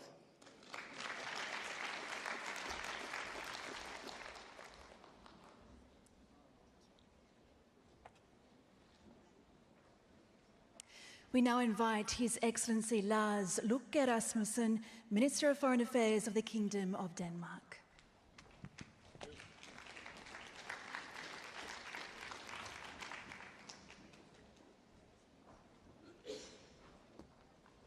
Thank you, ladies and gentlemen, dear friends of Ukraine. Ukraine's defense of its sovereignty continues to inspire us all. And that's why recovery is no longer just a distant hope, but something which takes place right now. And it's a shared responsibility for all of us in Europe. Denmark, I can assure you, strongly stands with Ukraine, not only in its reconstruction, but also in its path towards EU membership. And that's why opening clusters, starting real accession negotiations is a top priority for the Danish presidency, and I hope that is something we can start sooner rather than later. Because Ukraine's future is European. Every school rebuilt, every business reopened, and every reform adopted brings that future closer. And we match Ukraine's determination with our long-term commitment. And therefore, it is time to turn buzzwords and speeches into concrete actions. And we have started. Today, at this conference, an agreement will be signed for a wastewater project in the city of Lviv, supported by a number of partners and donors, including my own country, Denmark. The waterways of Ukraine are interconnected with those of Northern Europe, a fact that has been well known since the time of the Vikings. So this project will not only benefit the Ukrainians, but also millions of people living in the Baltic Sea area, millions of Danes, who will be able to enjoy even cleaner water when they take a dive into the harbor of Copenhagen or anywhere else in the Baltic Sea. It is our ambition to build on this kind of common history and the values shared between Ukraine and the EU. We firmly believe that investing in Ukraine today not only benefits Ukraine, but Europe as a whole. The new Danish-Ukraine transition program stands as a testament to our support for Ukraine. It is so far, and by far, the biggest and most ambitious country program in the history of Danish development support. And in our opinion, this is the level of ambition that the situation in Ukraine calls for in all European countries. The program's vision is to enhance Ukraine's resilience and ability to deliver on the urgent basic needs of its people. and to support the green transition and improve framework conditions for private sector development, and to contribute to democratic and institutional reforms needed in Ukraine to join the EU in accordance with the Copenhagen criteria. I personally hope to kick off this new program together with my Ukrainian counterparts in Kiev immediately after the summer. But we, in the European governments, we can of course not do all this alone. So mobilizing the private sector all over Europe remains critical. The private enterprises offer solutions that can rebuild Ukraine and drive growth, create local jobs, increase export earnings, and ensure tax income, benefiting the Ukrainian economy and people. So the question is how we can get the private sector to take a risk and invest in a country in war. We have been working on that, and the Impact Fund Denmark, owned by the Danish government, supports the private sector in Ukraine despite the risks. This funding has already helped several companies expand their markets in Ukraine. For example, Impact Fund Denmark has invested millions of euros in Bank Lviv, a bank which ensures loans to small and medium-sized businesses in Ukraine, ensuring that they can maintain and grow their activities. And Denmark's Export and Investment Fund is another important way to help financing projects in Ukraine by de-risking investments. The funds offer loans and guarantees that cover up to 100% of political and commercial risk through different financing options. And thanks to these innovative loans and guarantees, Danish companies continue to invest in Ukraine, and today about 100 Danish companies are active in Ukraine. I'll give you just a few examples. Vestas is working on a big wind energy project with Ukrainian partners, installing 64 turbines. Carlsberg, the brewery, opened a new and huge production facility in Kiev, and Jysk, the Danish retail chain, is also growing its business, including in frontline cities like Mykolaiv. But in order to rebuild, we also need to be able to defend ourselves and enable Ukraine to prevail. We must do everything in our power to help Ukraine continue its effort to end the Russian war of aggression, to support Ukraine's freedom now and in the future. Denmark is working to ensure that Danish defense companies provide equipment and technologies to strengthen Ukraine's defense. So this is actually combining what's most needed right now, the military support, which was also needed to build up the Ukrainian society to be more prosperous, to create new jobs, so that people stay in Ukraine instead of moving otherwhere in Europe. Ukraine's fight for freedom shows how important a strong defense industry is. For far too long, Europe has been too reliant on others. Europe needs to take greater responsibility for its own security, and we are on the right track, but we need to move faster, much faster, getting the European defense industry up to speed. And by investing in the Ukrainian defense capacity, we can take a kind of shortcut reaching that goal. And by opening up, as we are working on right now, for European defense investments in our own country, in Denmark, as a safe haven, we can do the same thing. We can try to pursue the same purpose. So this is important for job creation, but also for enable Ukraine to actually prevail. The NATO summit in The Hague demonstrated a strong willingness to act, to strengthen our own security. Now it's time to pick up the pace, because Ukraine's fight for freedom is also our fight for freedom. Thank you very much.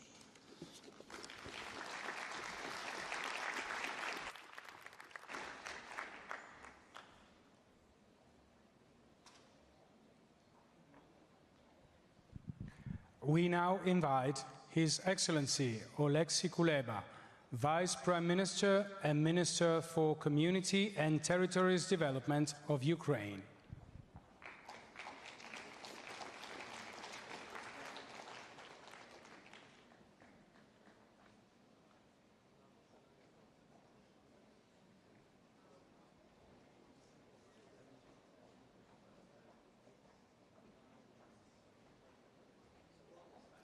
So then we proceed. We are now pleased to welcome Honorable Maria Tripodi, Under-Secretary of State for Foreign Affairs and International Cooperation of Italy.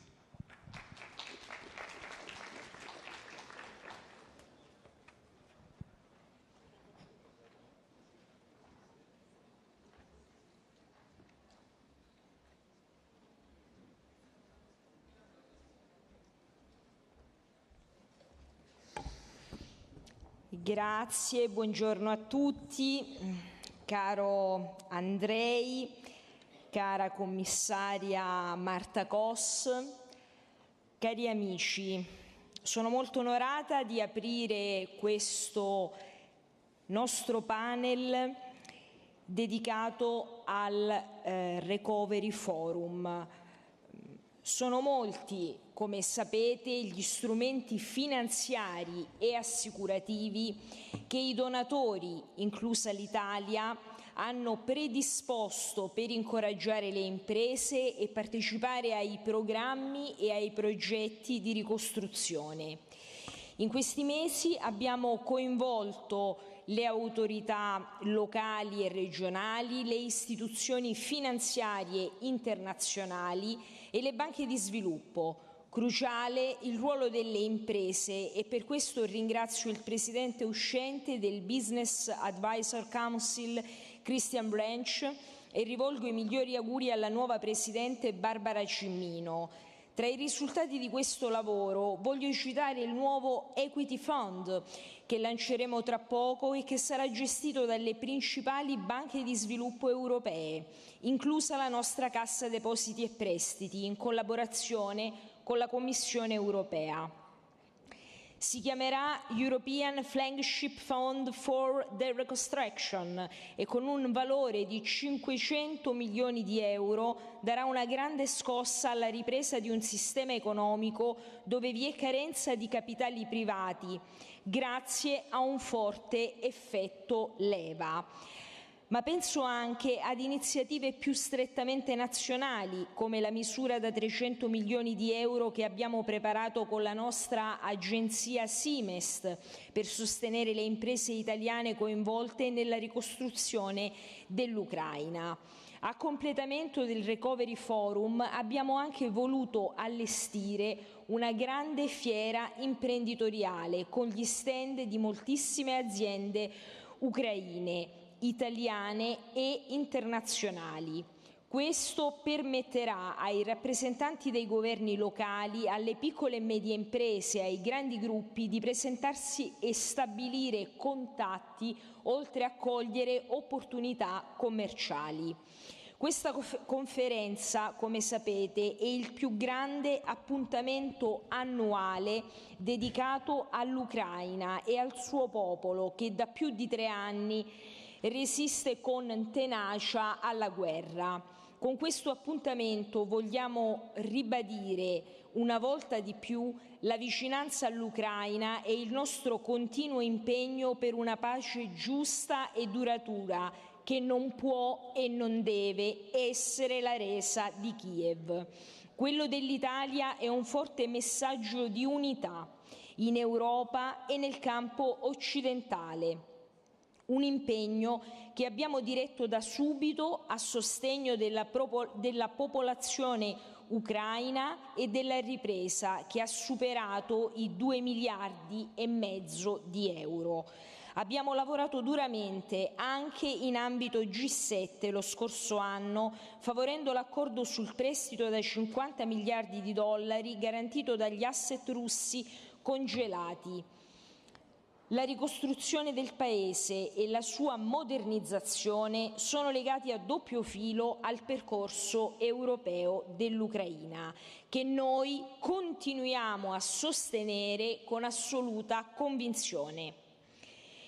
Le riforme hanno in questo un ruolo chiave, è stato già fatto molto e incoraggiamo gli amici ucraini a proseguire. Ma vedete, la ricostruzione dell'Ucraina è anche una grande sfida per Kiev, certamente, ma anche per tutta la comunità internazionale. Ed è una grande opportunità per la crescita del suo e dei nostri sistemi produttivi. Una occasione che dobbiamo dimostrare di saper cogliere anche nella dimensione dell'industria strategica, che per la prima volta abbiamo voluto aggiungere ai lavori. La risposta delle imprese ci incoraggia, siamo pronti.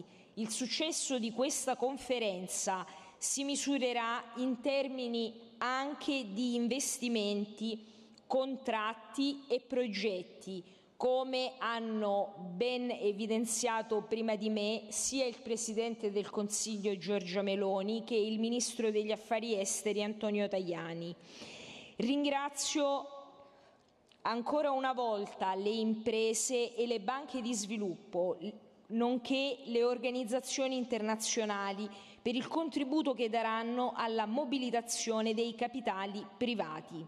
Contate sempre, cari amici, sul continuo sostegno del governo italiano per la pace e per la crescita. Vi ringrazio e vi auguro buon lavoro.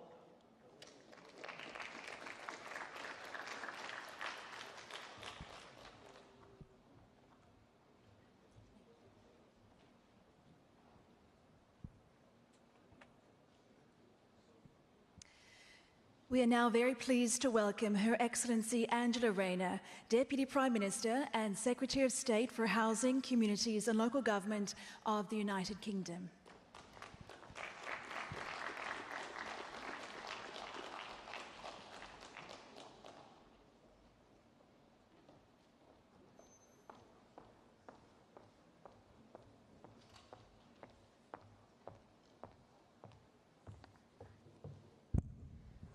Hello, thank you. It's a pleasure to be with you today, this afternoon, and thank you to Prime Minister Maloney and her team for hosting this vitally important conference this week. And I thank you to President Zelensky and his team and government for the powerful words and the steadfast leadership you have shown.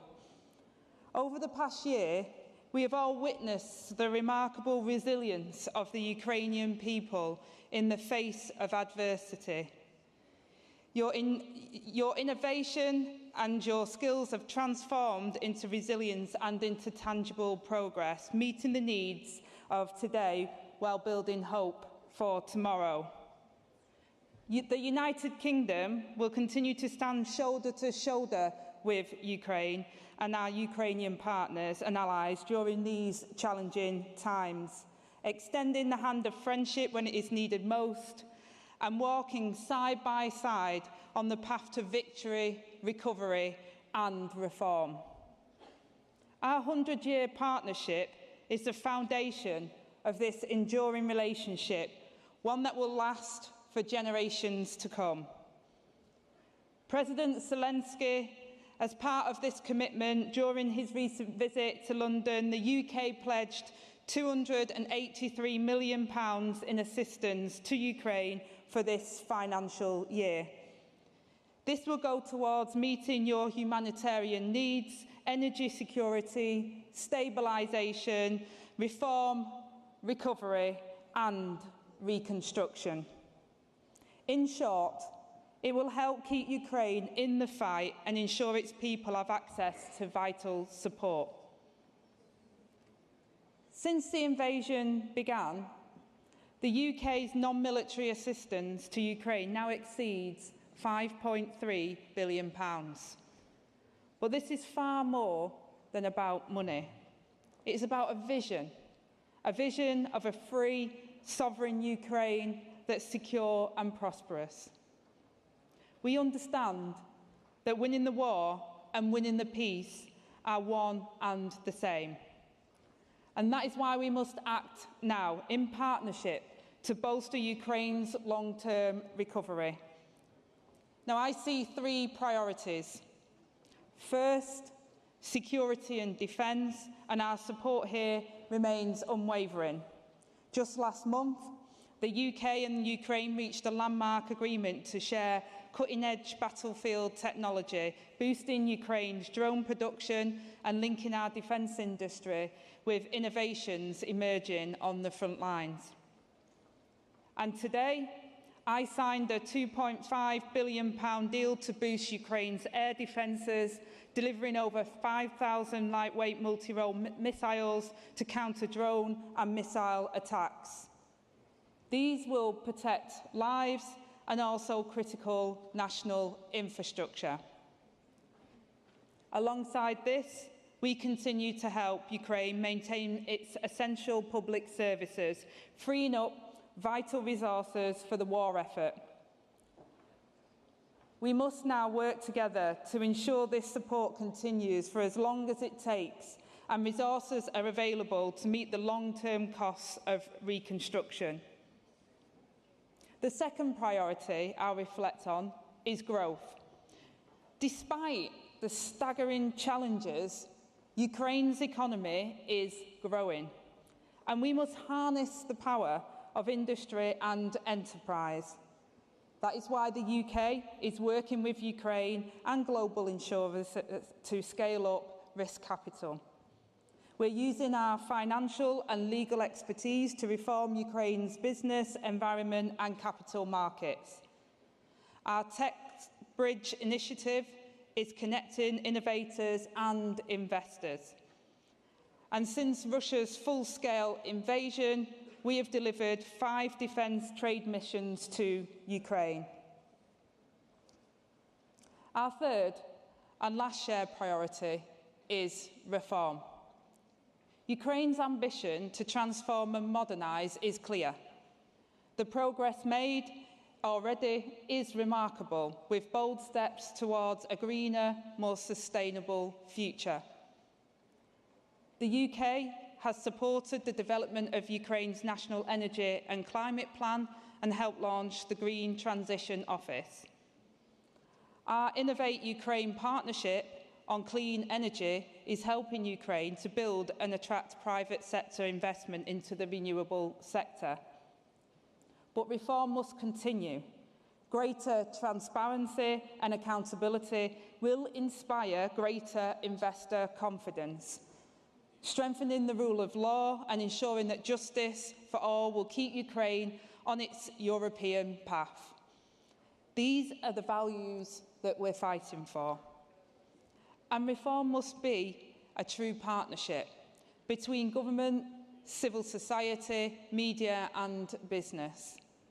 The UK will continue to support Ukraine on this journey. Today, I'm pleased to announce a new £10.5 million governance reform programme supporting the rule of law, justice and anti-corruption. Thank you. Friends, Ukraine's recovery has already begun. It is the moment to redouble our shared commitment. A commitment to a future where Ukraine prospers. A future where hopes of its people are fulfilled. A future that we will build together. Thank you.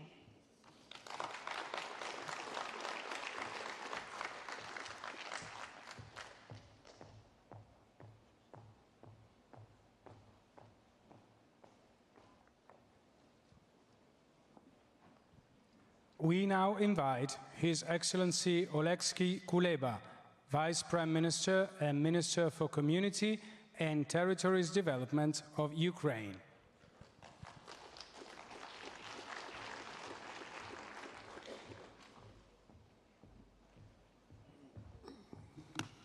Thank you very much.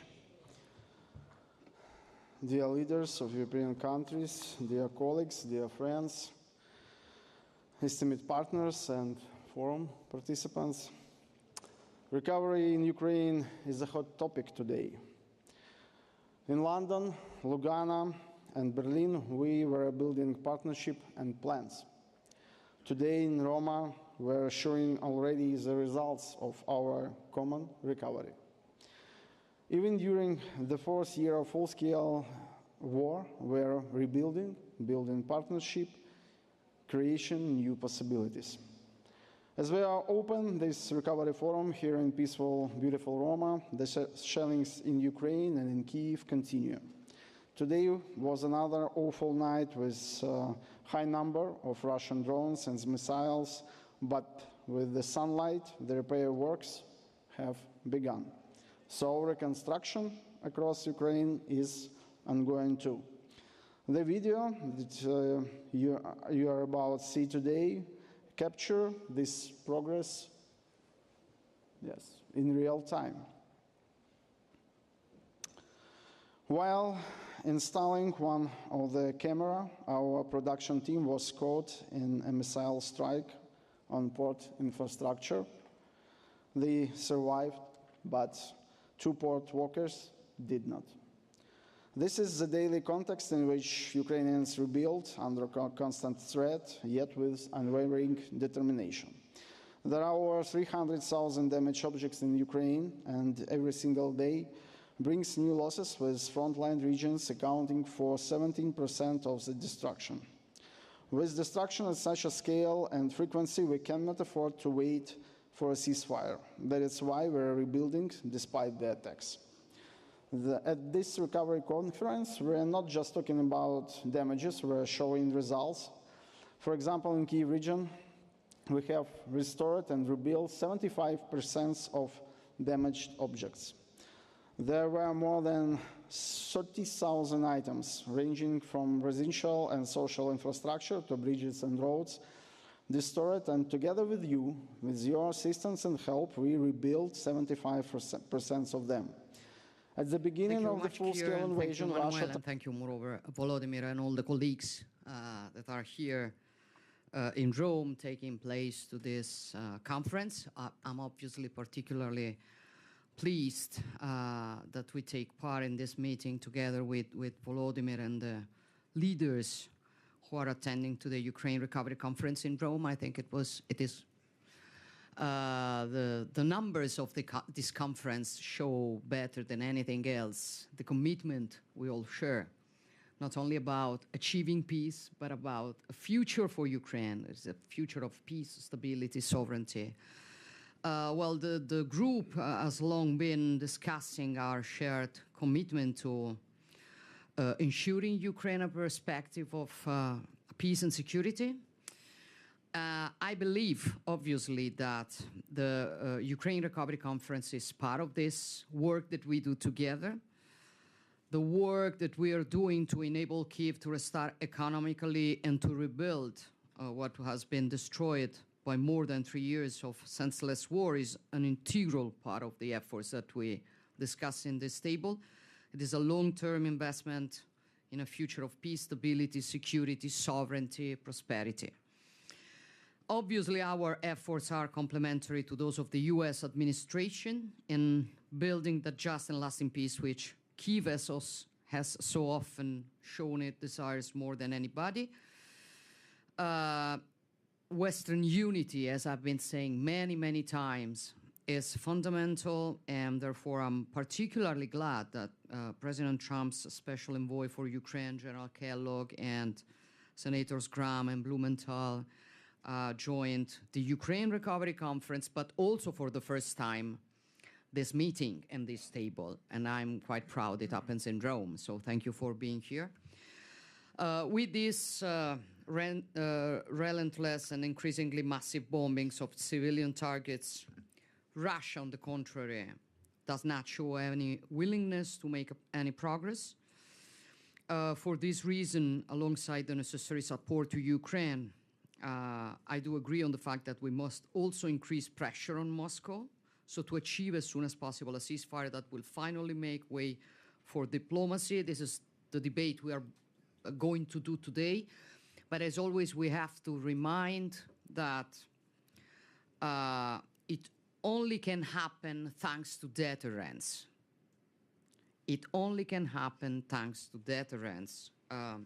As anyone who's not naive perfectly understands, it's not about a good mood that we can have towards Russia.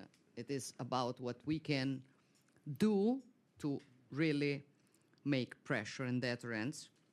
I think this is what we have to discuss, and this is what we have to deliver on, and this is what the innocent victims, their families expect from us, a population that wants to rebuild, but it is also what our citizens, which are tired of the consequences of meaningless aggression that has brought the war back in the heart of Europe, ask from us.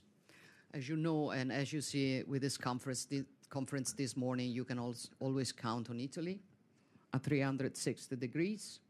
And I'm very proud that with the work that we've done together this morning, we've guaranteed to Ukraine agreements that are worth more than 10 billion euros. So thank you all, colleagues, and thank you also the private sector that decided to help us and the organizations that participated. And I stop. Thank you, Keir.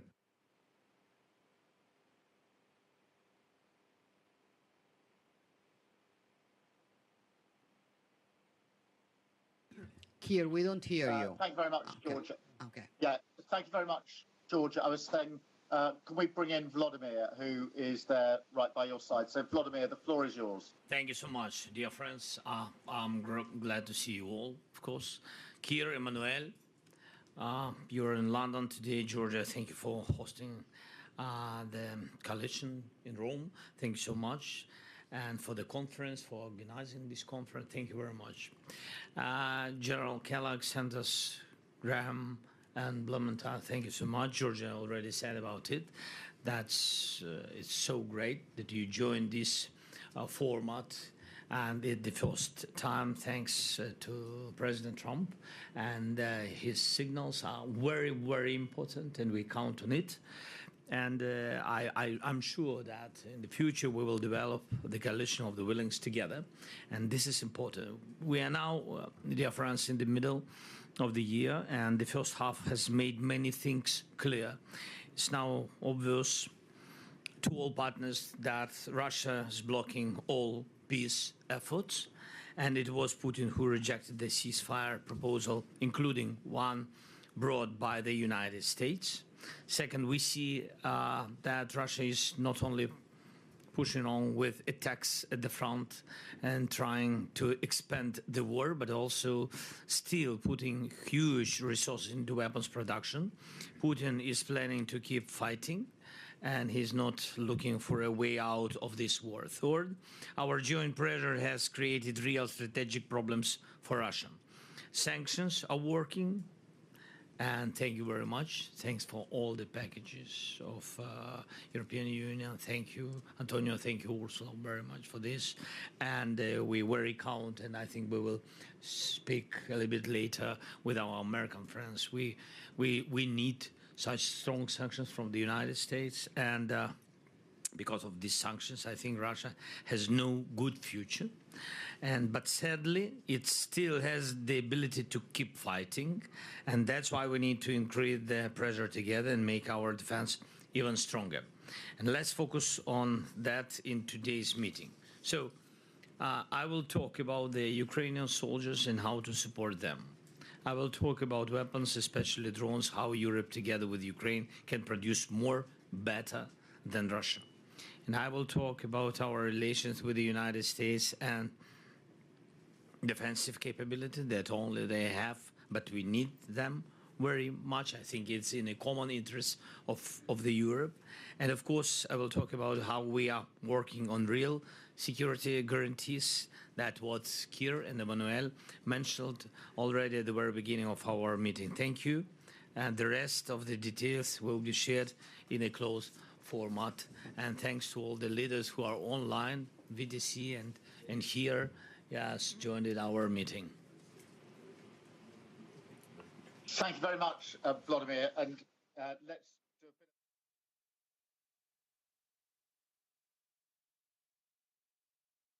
Thank you very much.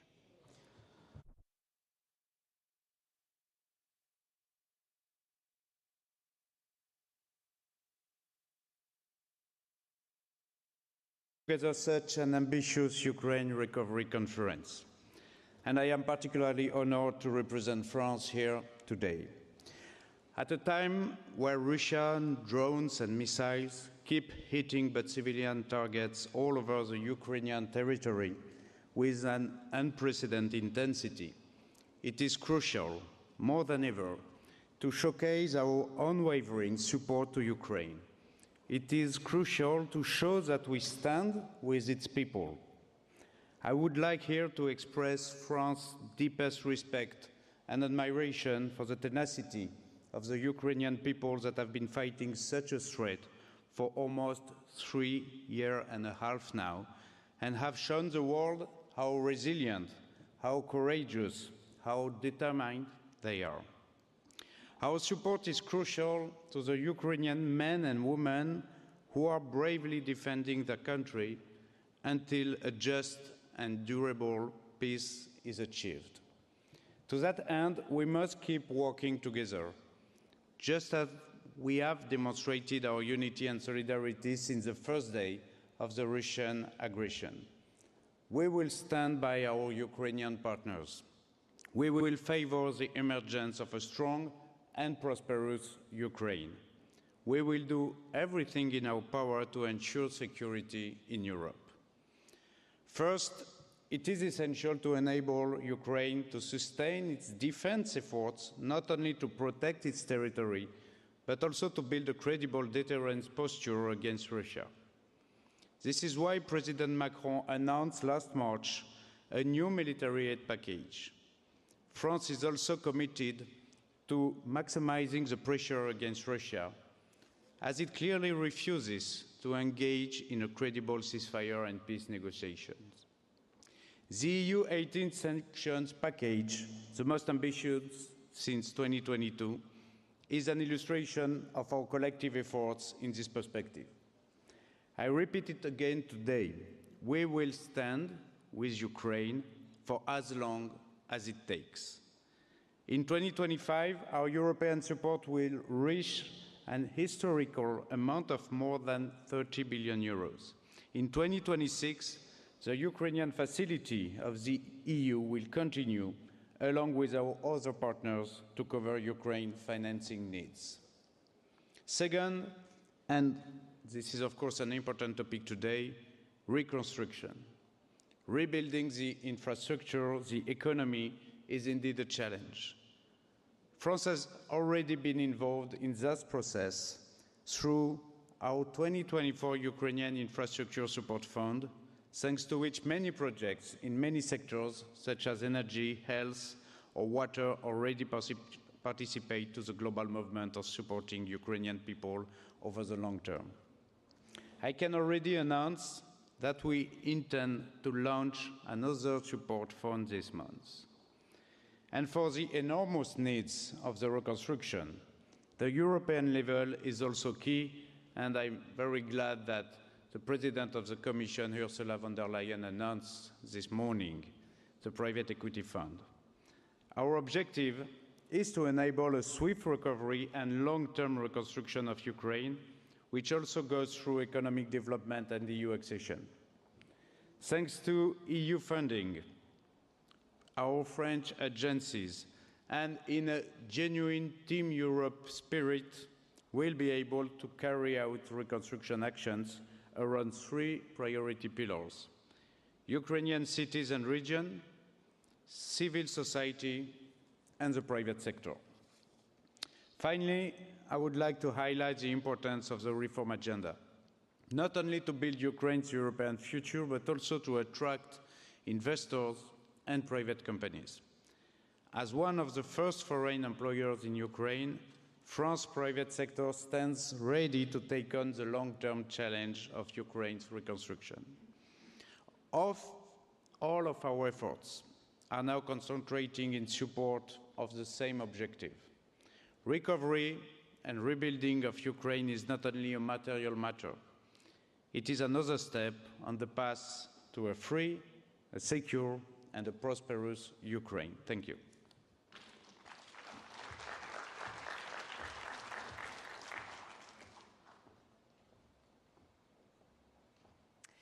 We now turn to the Business Advisory Council, which serves as a crucial bridge between Ukraine's recovery needs and also the global business community. We are pleased today to welcome Mr. Christian Bruch, President and Chief Executive Officer of Siemens Energy AG. He's also the outgoing chair of the Business Advisory Council of the Ukraine Donor Platform.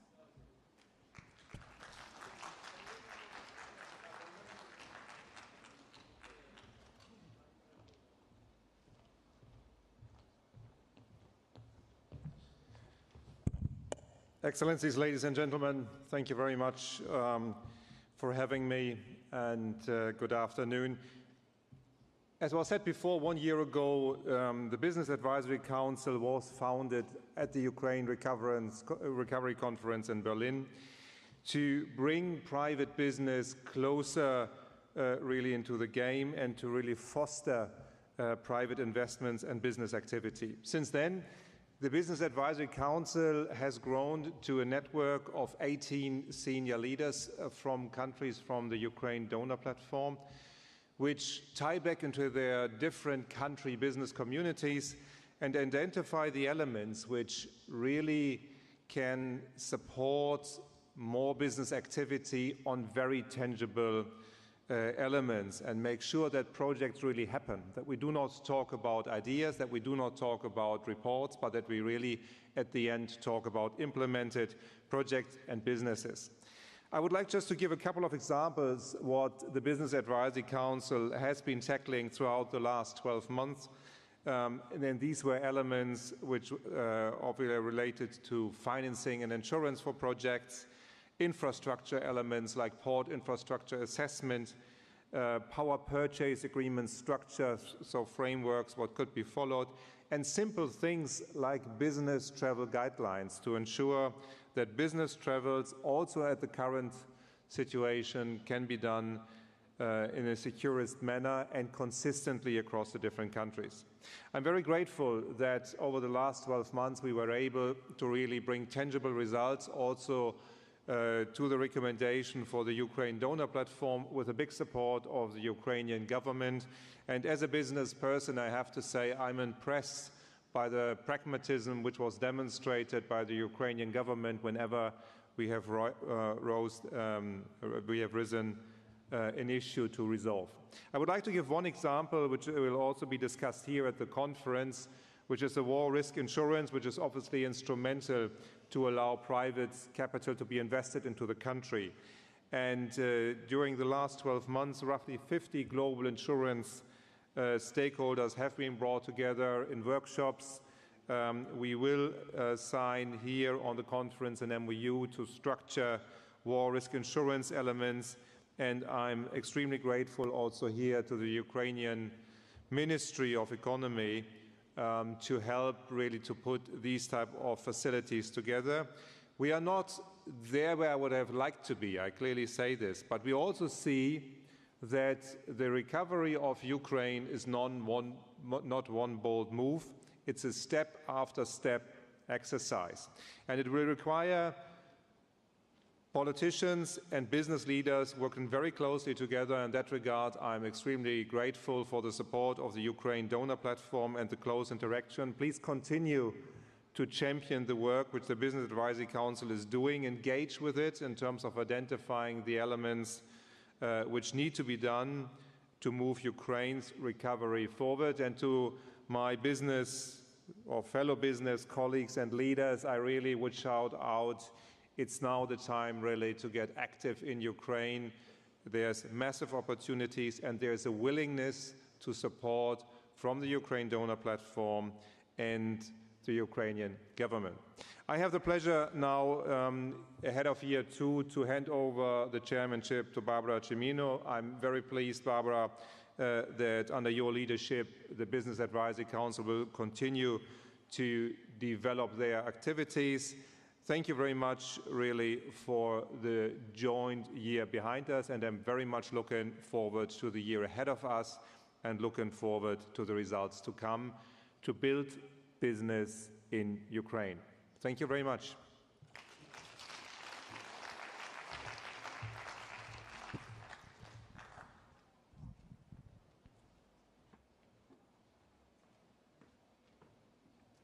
We are now pleased to welcome Mrs. Barbara Cimino, Vice President of Confindustria and incoming Chair of the Business Advisory Council.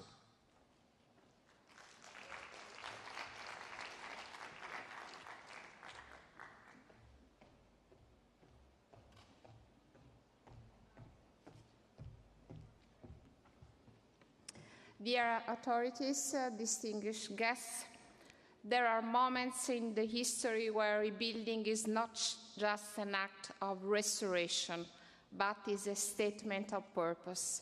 Today is one of those moments.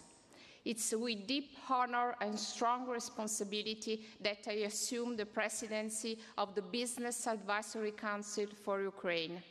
I extend my sincere thanks to Christian Bruck for his leadership and for the outstanding work carried out under the German presidency. Germany has not only provided strategic direction, it has set the tone for a transition from analysis to action. We are living through times of profound transformation. The reconstruction of Ukraine is not only about funds, bricks, roads, grids, manufacturing and infrastructures. It's about trust and future prosperity.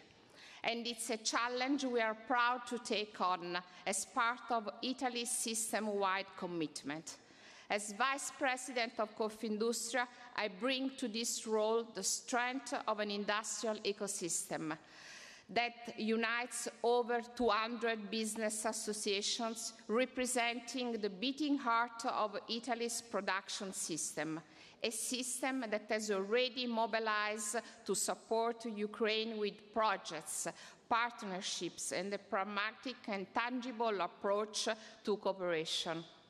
Our leadership will ensure continuity with German presidency, with a renewed determination to deliver tangible results, so that recommendations turn into projects. This is why we will carry on an approach focused on feasibility, impact, and time-bound execution. Our priority will be to align with the Ukraine donor platform and to concentrate on concrete and investable projects, unlocking the potential of the private sector to generate real, measurable progress. We have identified priority sectors such as energy, infrastructure, manufacturing, and emerging technologies because they are crucial to the recovery and because they will shape Ukraine's future within the European Union. At the same time, we will concentrate on the strategic enablers that underpin a functioning investment environment: access to finance, risk mitigation, human capital. Our work will be grounded in partnership with public-private partnerships to mobilize capital and innovation, stronger cooperation between Ukrainian and international businesses, and a continuous and respectful dialogue with the Ukrainian institutions and communities, ensuring our efforts meet real needs. Hence, the BAC must also be a catalyst for tangible impact, offering the business community a coherent, reliable, and forward-looking framework. Confindustria will work in full alignment with the EU institutions and with our European and international counterparts to ensure consistency, ambition, and execution. We do not rebuild only what was lost. We build what must last. Let me conclude with the hope and the promise. The hope is that this presidency will lead to such tangible progress that a third cycle on the same issues may no longer be necessary. The promise is that our commitment will endure to Ukraine, to its people, and to a vision of peace and prosperity shared by Italy, Europe, and the global business community. Thank you for your trust, and let us begin. Thank you.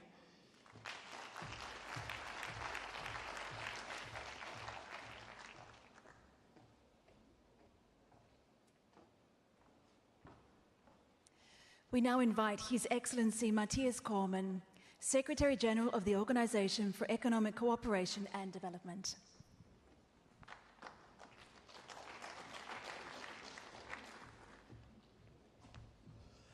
Thank you very much for the opportunity to participate in this session.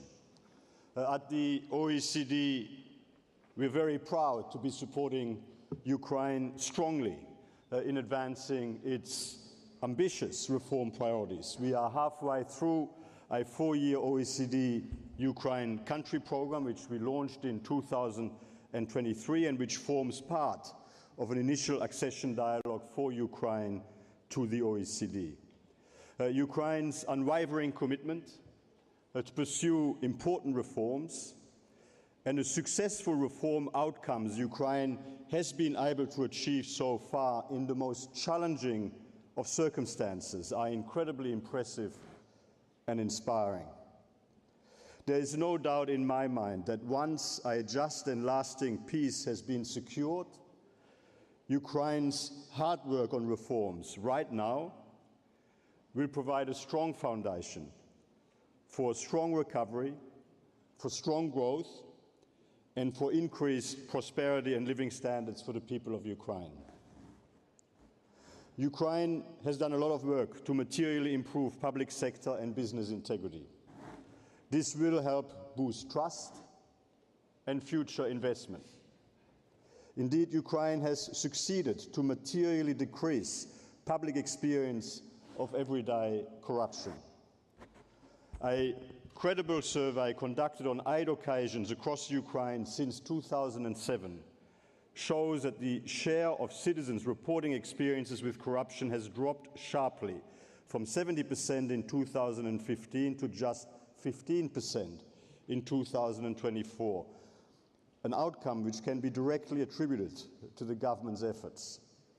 Indeed, assessed against the OECD's public integrity indicators, Ukraine has built a robust legal and institutional framework to tackle corruption risk and boost integrity. In fact, the quality of Ukraine's legal and institutional integrity arrangements is now above the OECD average in several key areas. Indeed, Ukraine's national anti-corruption strategy fulfills 73% of OECD criteria on the quality of its strategic framework and 80% of criteria on implementation, well above the OECD averages of 43% and 36% respectively. We have recently finalized and publicly released our Integrity and Anti-Corruption Review of Ukraine, which provides recommendations for further progress. By strengthening the government's audit and control systems, by swiftly implementing the new lobbying framework in a way which is consistent with OECD best practices, and by continuing the judicial reform momentum, including by implementing the new ethics code and whistleblower protections. More broadly, we are working with Ukraine on reforms to unlock greater competition, dynamism and productivity in the economy. The OECD's competition policy peer review, which we plan to launch in October, will help Ukraine align more closely with OECD standards on competition investigations and merger controls, as well as with the European Union's competition rules. And we have supported Ukraine in aligning with the OECD guidelines on corporate governance of state-owned enterprises. In November last year, Ukraine introduced a new state ownership policy boosting transparency in the supervision of state-owned enterprises, aligning their operations with market principles consistent with OECD guidelines. To improve public sector effectiveness, Ukraine is also moving ahead with further reforms on administrative decentralization and to strengthen municipal governance capacity. We're supporting Ukraine in implementing its decentralization reform roadmap, including by building capacity in local governments to design, fund, procure and monitor reconstruction and recovery projects.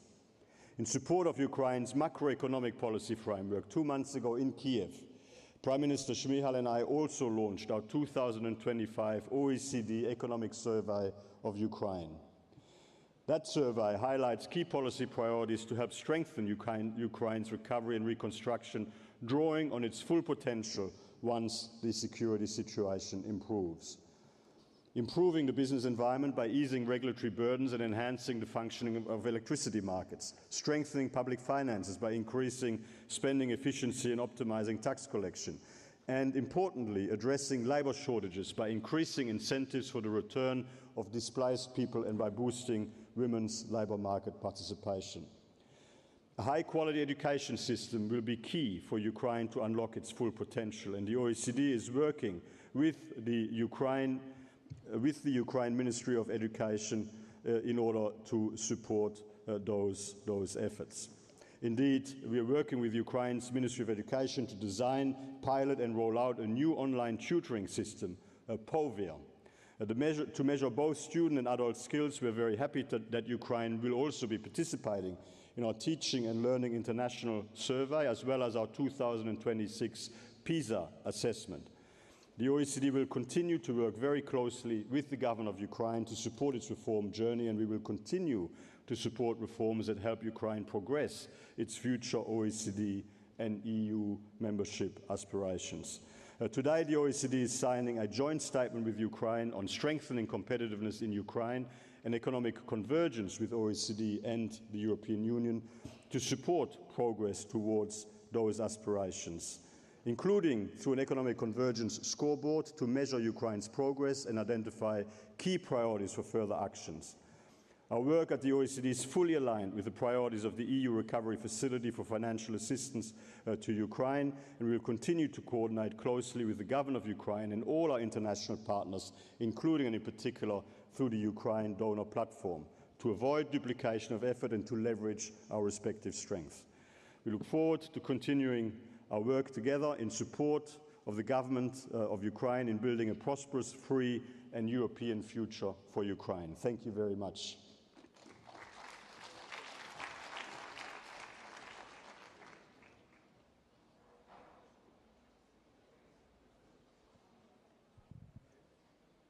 To conclude this session, please welcome His Excellency Haoliang Xu, UN Under-Secretary General and Associate Administrator of UNDP, speaking also on behalf of the Secretary General of the United Nations.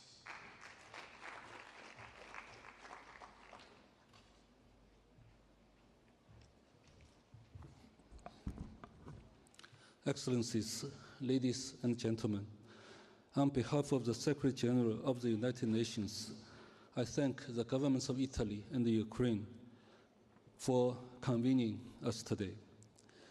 From the outset, let me reiterate the UN's full commitment to the sovereignty, independence, and the national integrity of Ukraine.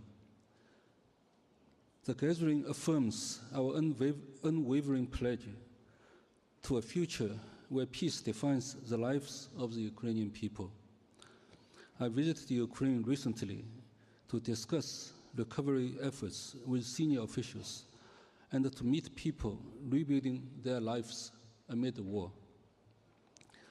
That includes meeting Vera and her husband in Bolodianka, reconstructing their home after the land was cleared of unexploded ordnance with UN support.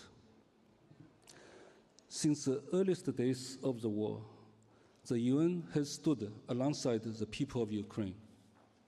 In 2024, over 20 UN agencies delivered coordinated humanitarian recovery and development support. Thanks to the strong donor support, nearly $2.5 billion was provided under the Humanitarian Needs and the Response Plan, and over $685 million was invested in recovery and development. Some notable results include over 8.4 million people received life-saving humanitarian assistance, and 23 million people will have regained access to basic services through the recovery of the energy sector by the end of 2025. Looking ahead, the new UN Sustainable Development Cooperation Framework 2025-2029 will focus on investing in people, fostering inclusive economic growth, protecting the environment, and promoting peace, justice, and strong institutions. The UN will continue to support the government's recovery portfolios, everything from green energy to demining and economic revitalization, while convening stakeholders to co-design inclusive and sustainable solutions. We call on all partners to champion local leadership, mobilizing the private sector and unlocking concessional finance. Excellencies, ladies and gentlemen, from energy to demining, from jobs to justice, the United Nations is committed to an inclusive recovery that reimagines Ukraine's future. Investing in reconstruction and recovery requires all of us to also invest in peace. The UN reiterates its call for a full, immediate, and unconditional ceasefire toward a just and lasting peace grounded in the UN Charter, international law, and the relevant resolutions. Thank you very much.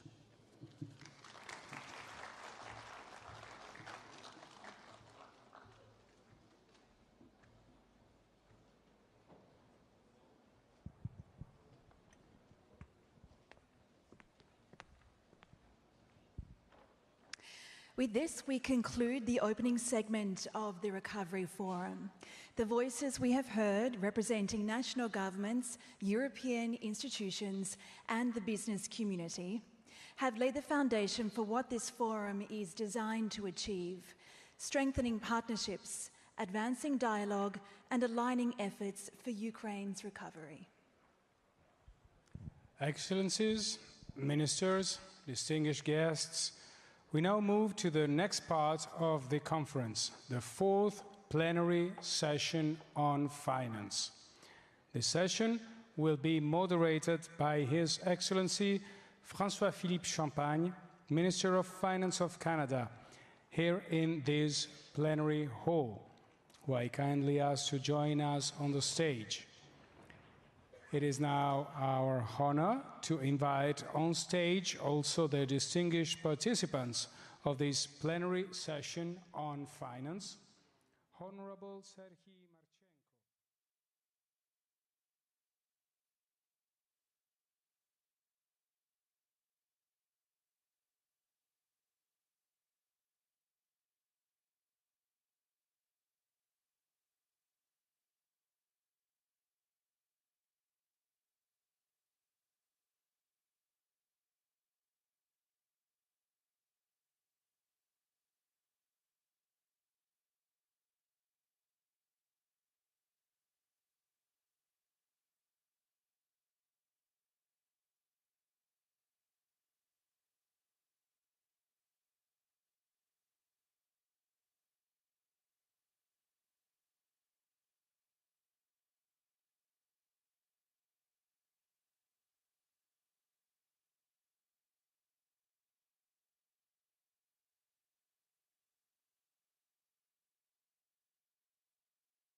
yesterday with the private sector colleagues, 200 million that we will be disbursing today for the World Bank Ukrainian Financial Intermediary Fund. So the money's coming. I can say, you can call my good friend AJ, money's coming.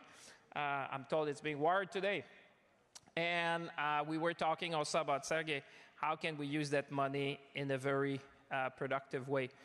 Colleagues, you will all understand by now, it's close to 4 o'clock now, that we have a moral imperative to rebuild Ukraine.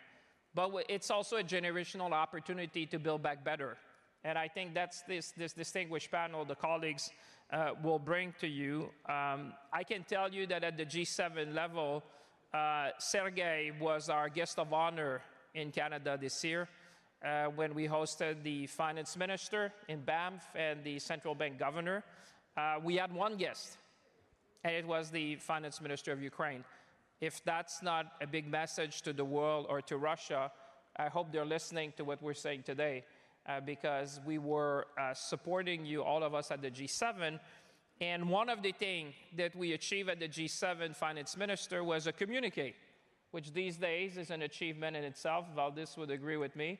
And we put in that communique that no one who supported either directly or indirectly Russia in this war of aggression against Ukraine will benefit or should benefit from the reconstruction effort. And I think, and I heard General Kellogg repeating that today, I think this was a main, one of the main achievements of the G7, I would say, Sergey, thanks to your presence.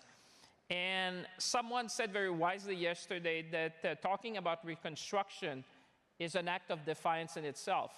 It's sending a message to Russia that, you know we're going to win, and we're already prepared for the next phase and bringing hope to people. And I like what I heard this morning about people first. It's not about building, it's about the future. It's not just about infrastructure, it's about building community. It's not just about us trying to find opportunity, but it's to build ourselves a better future.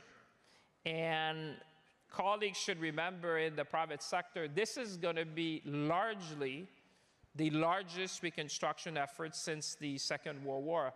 Our friends at the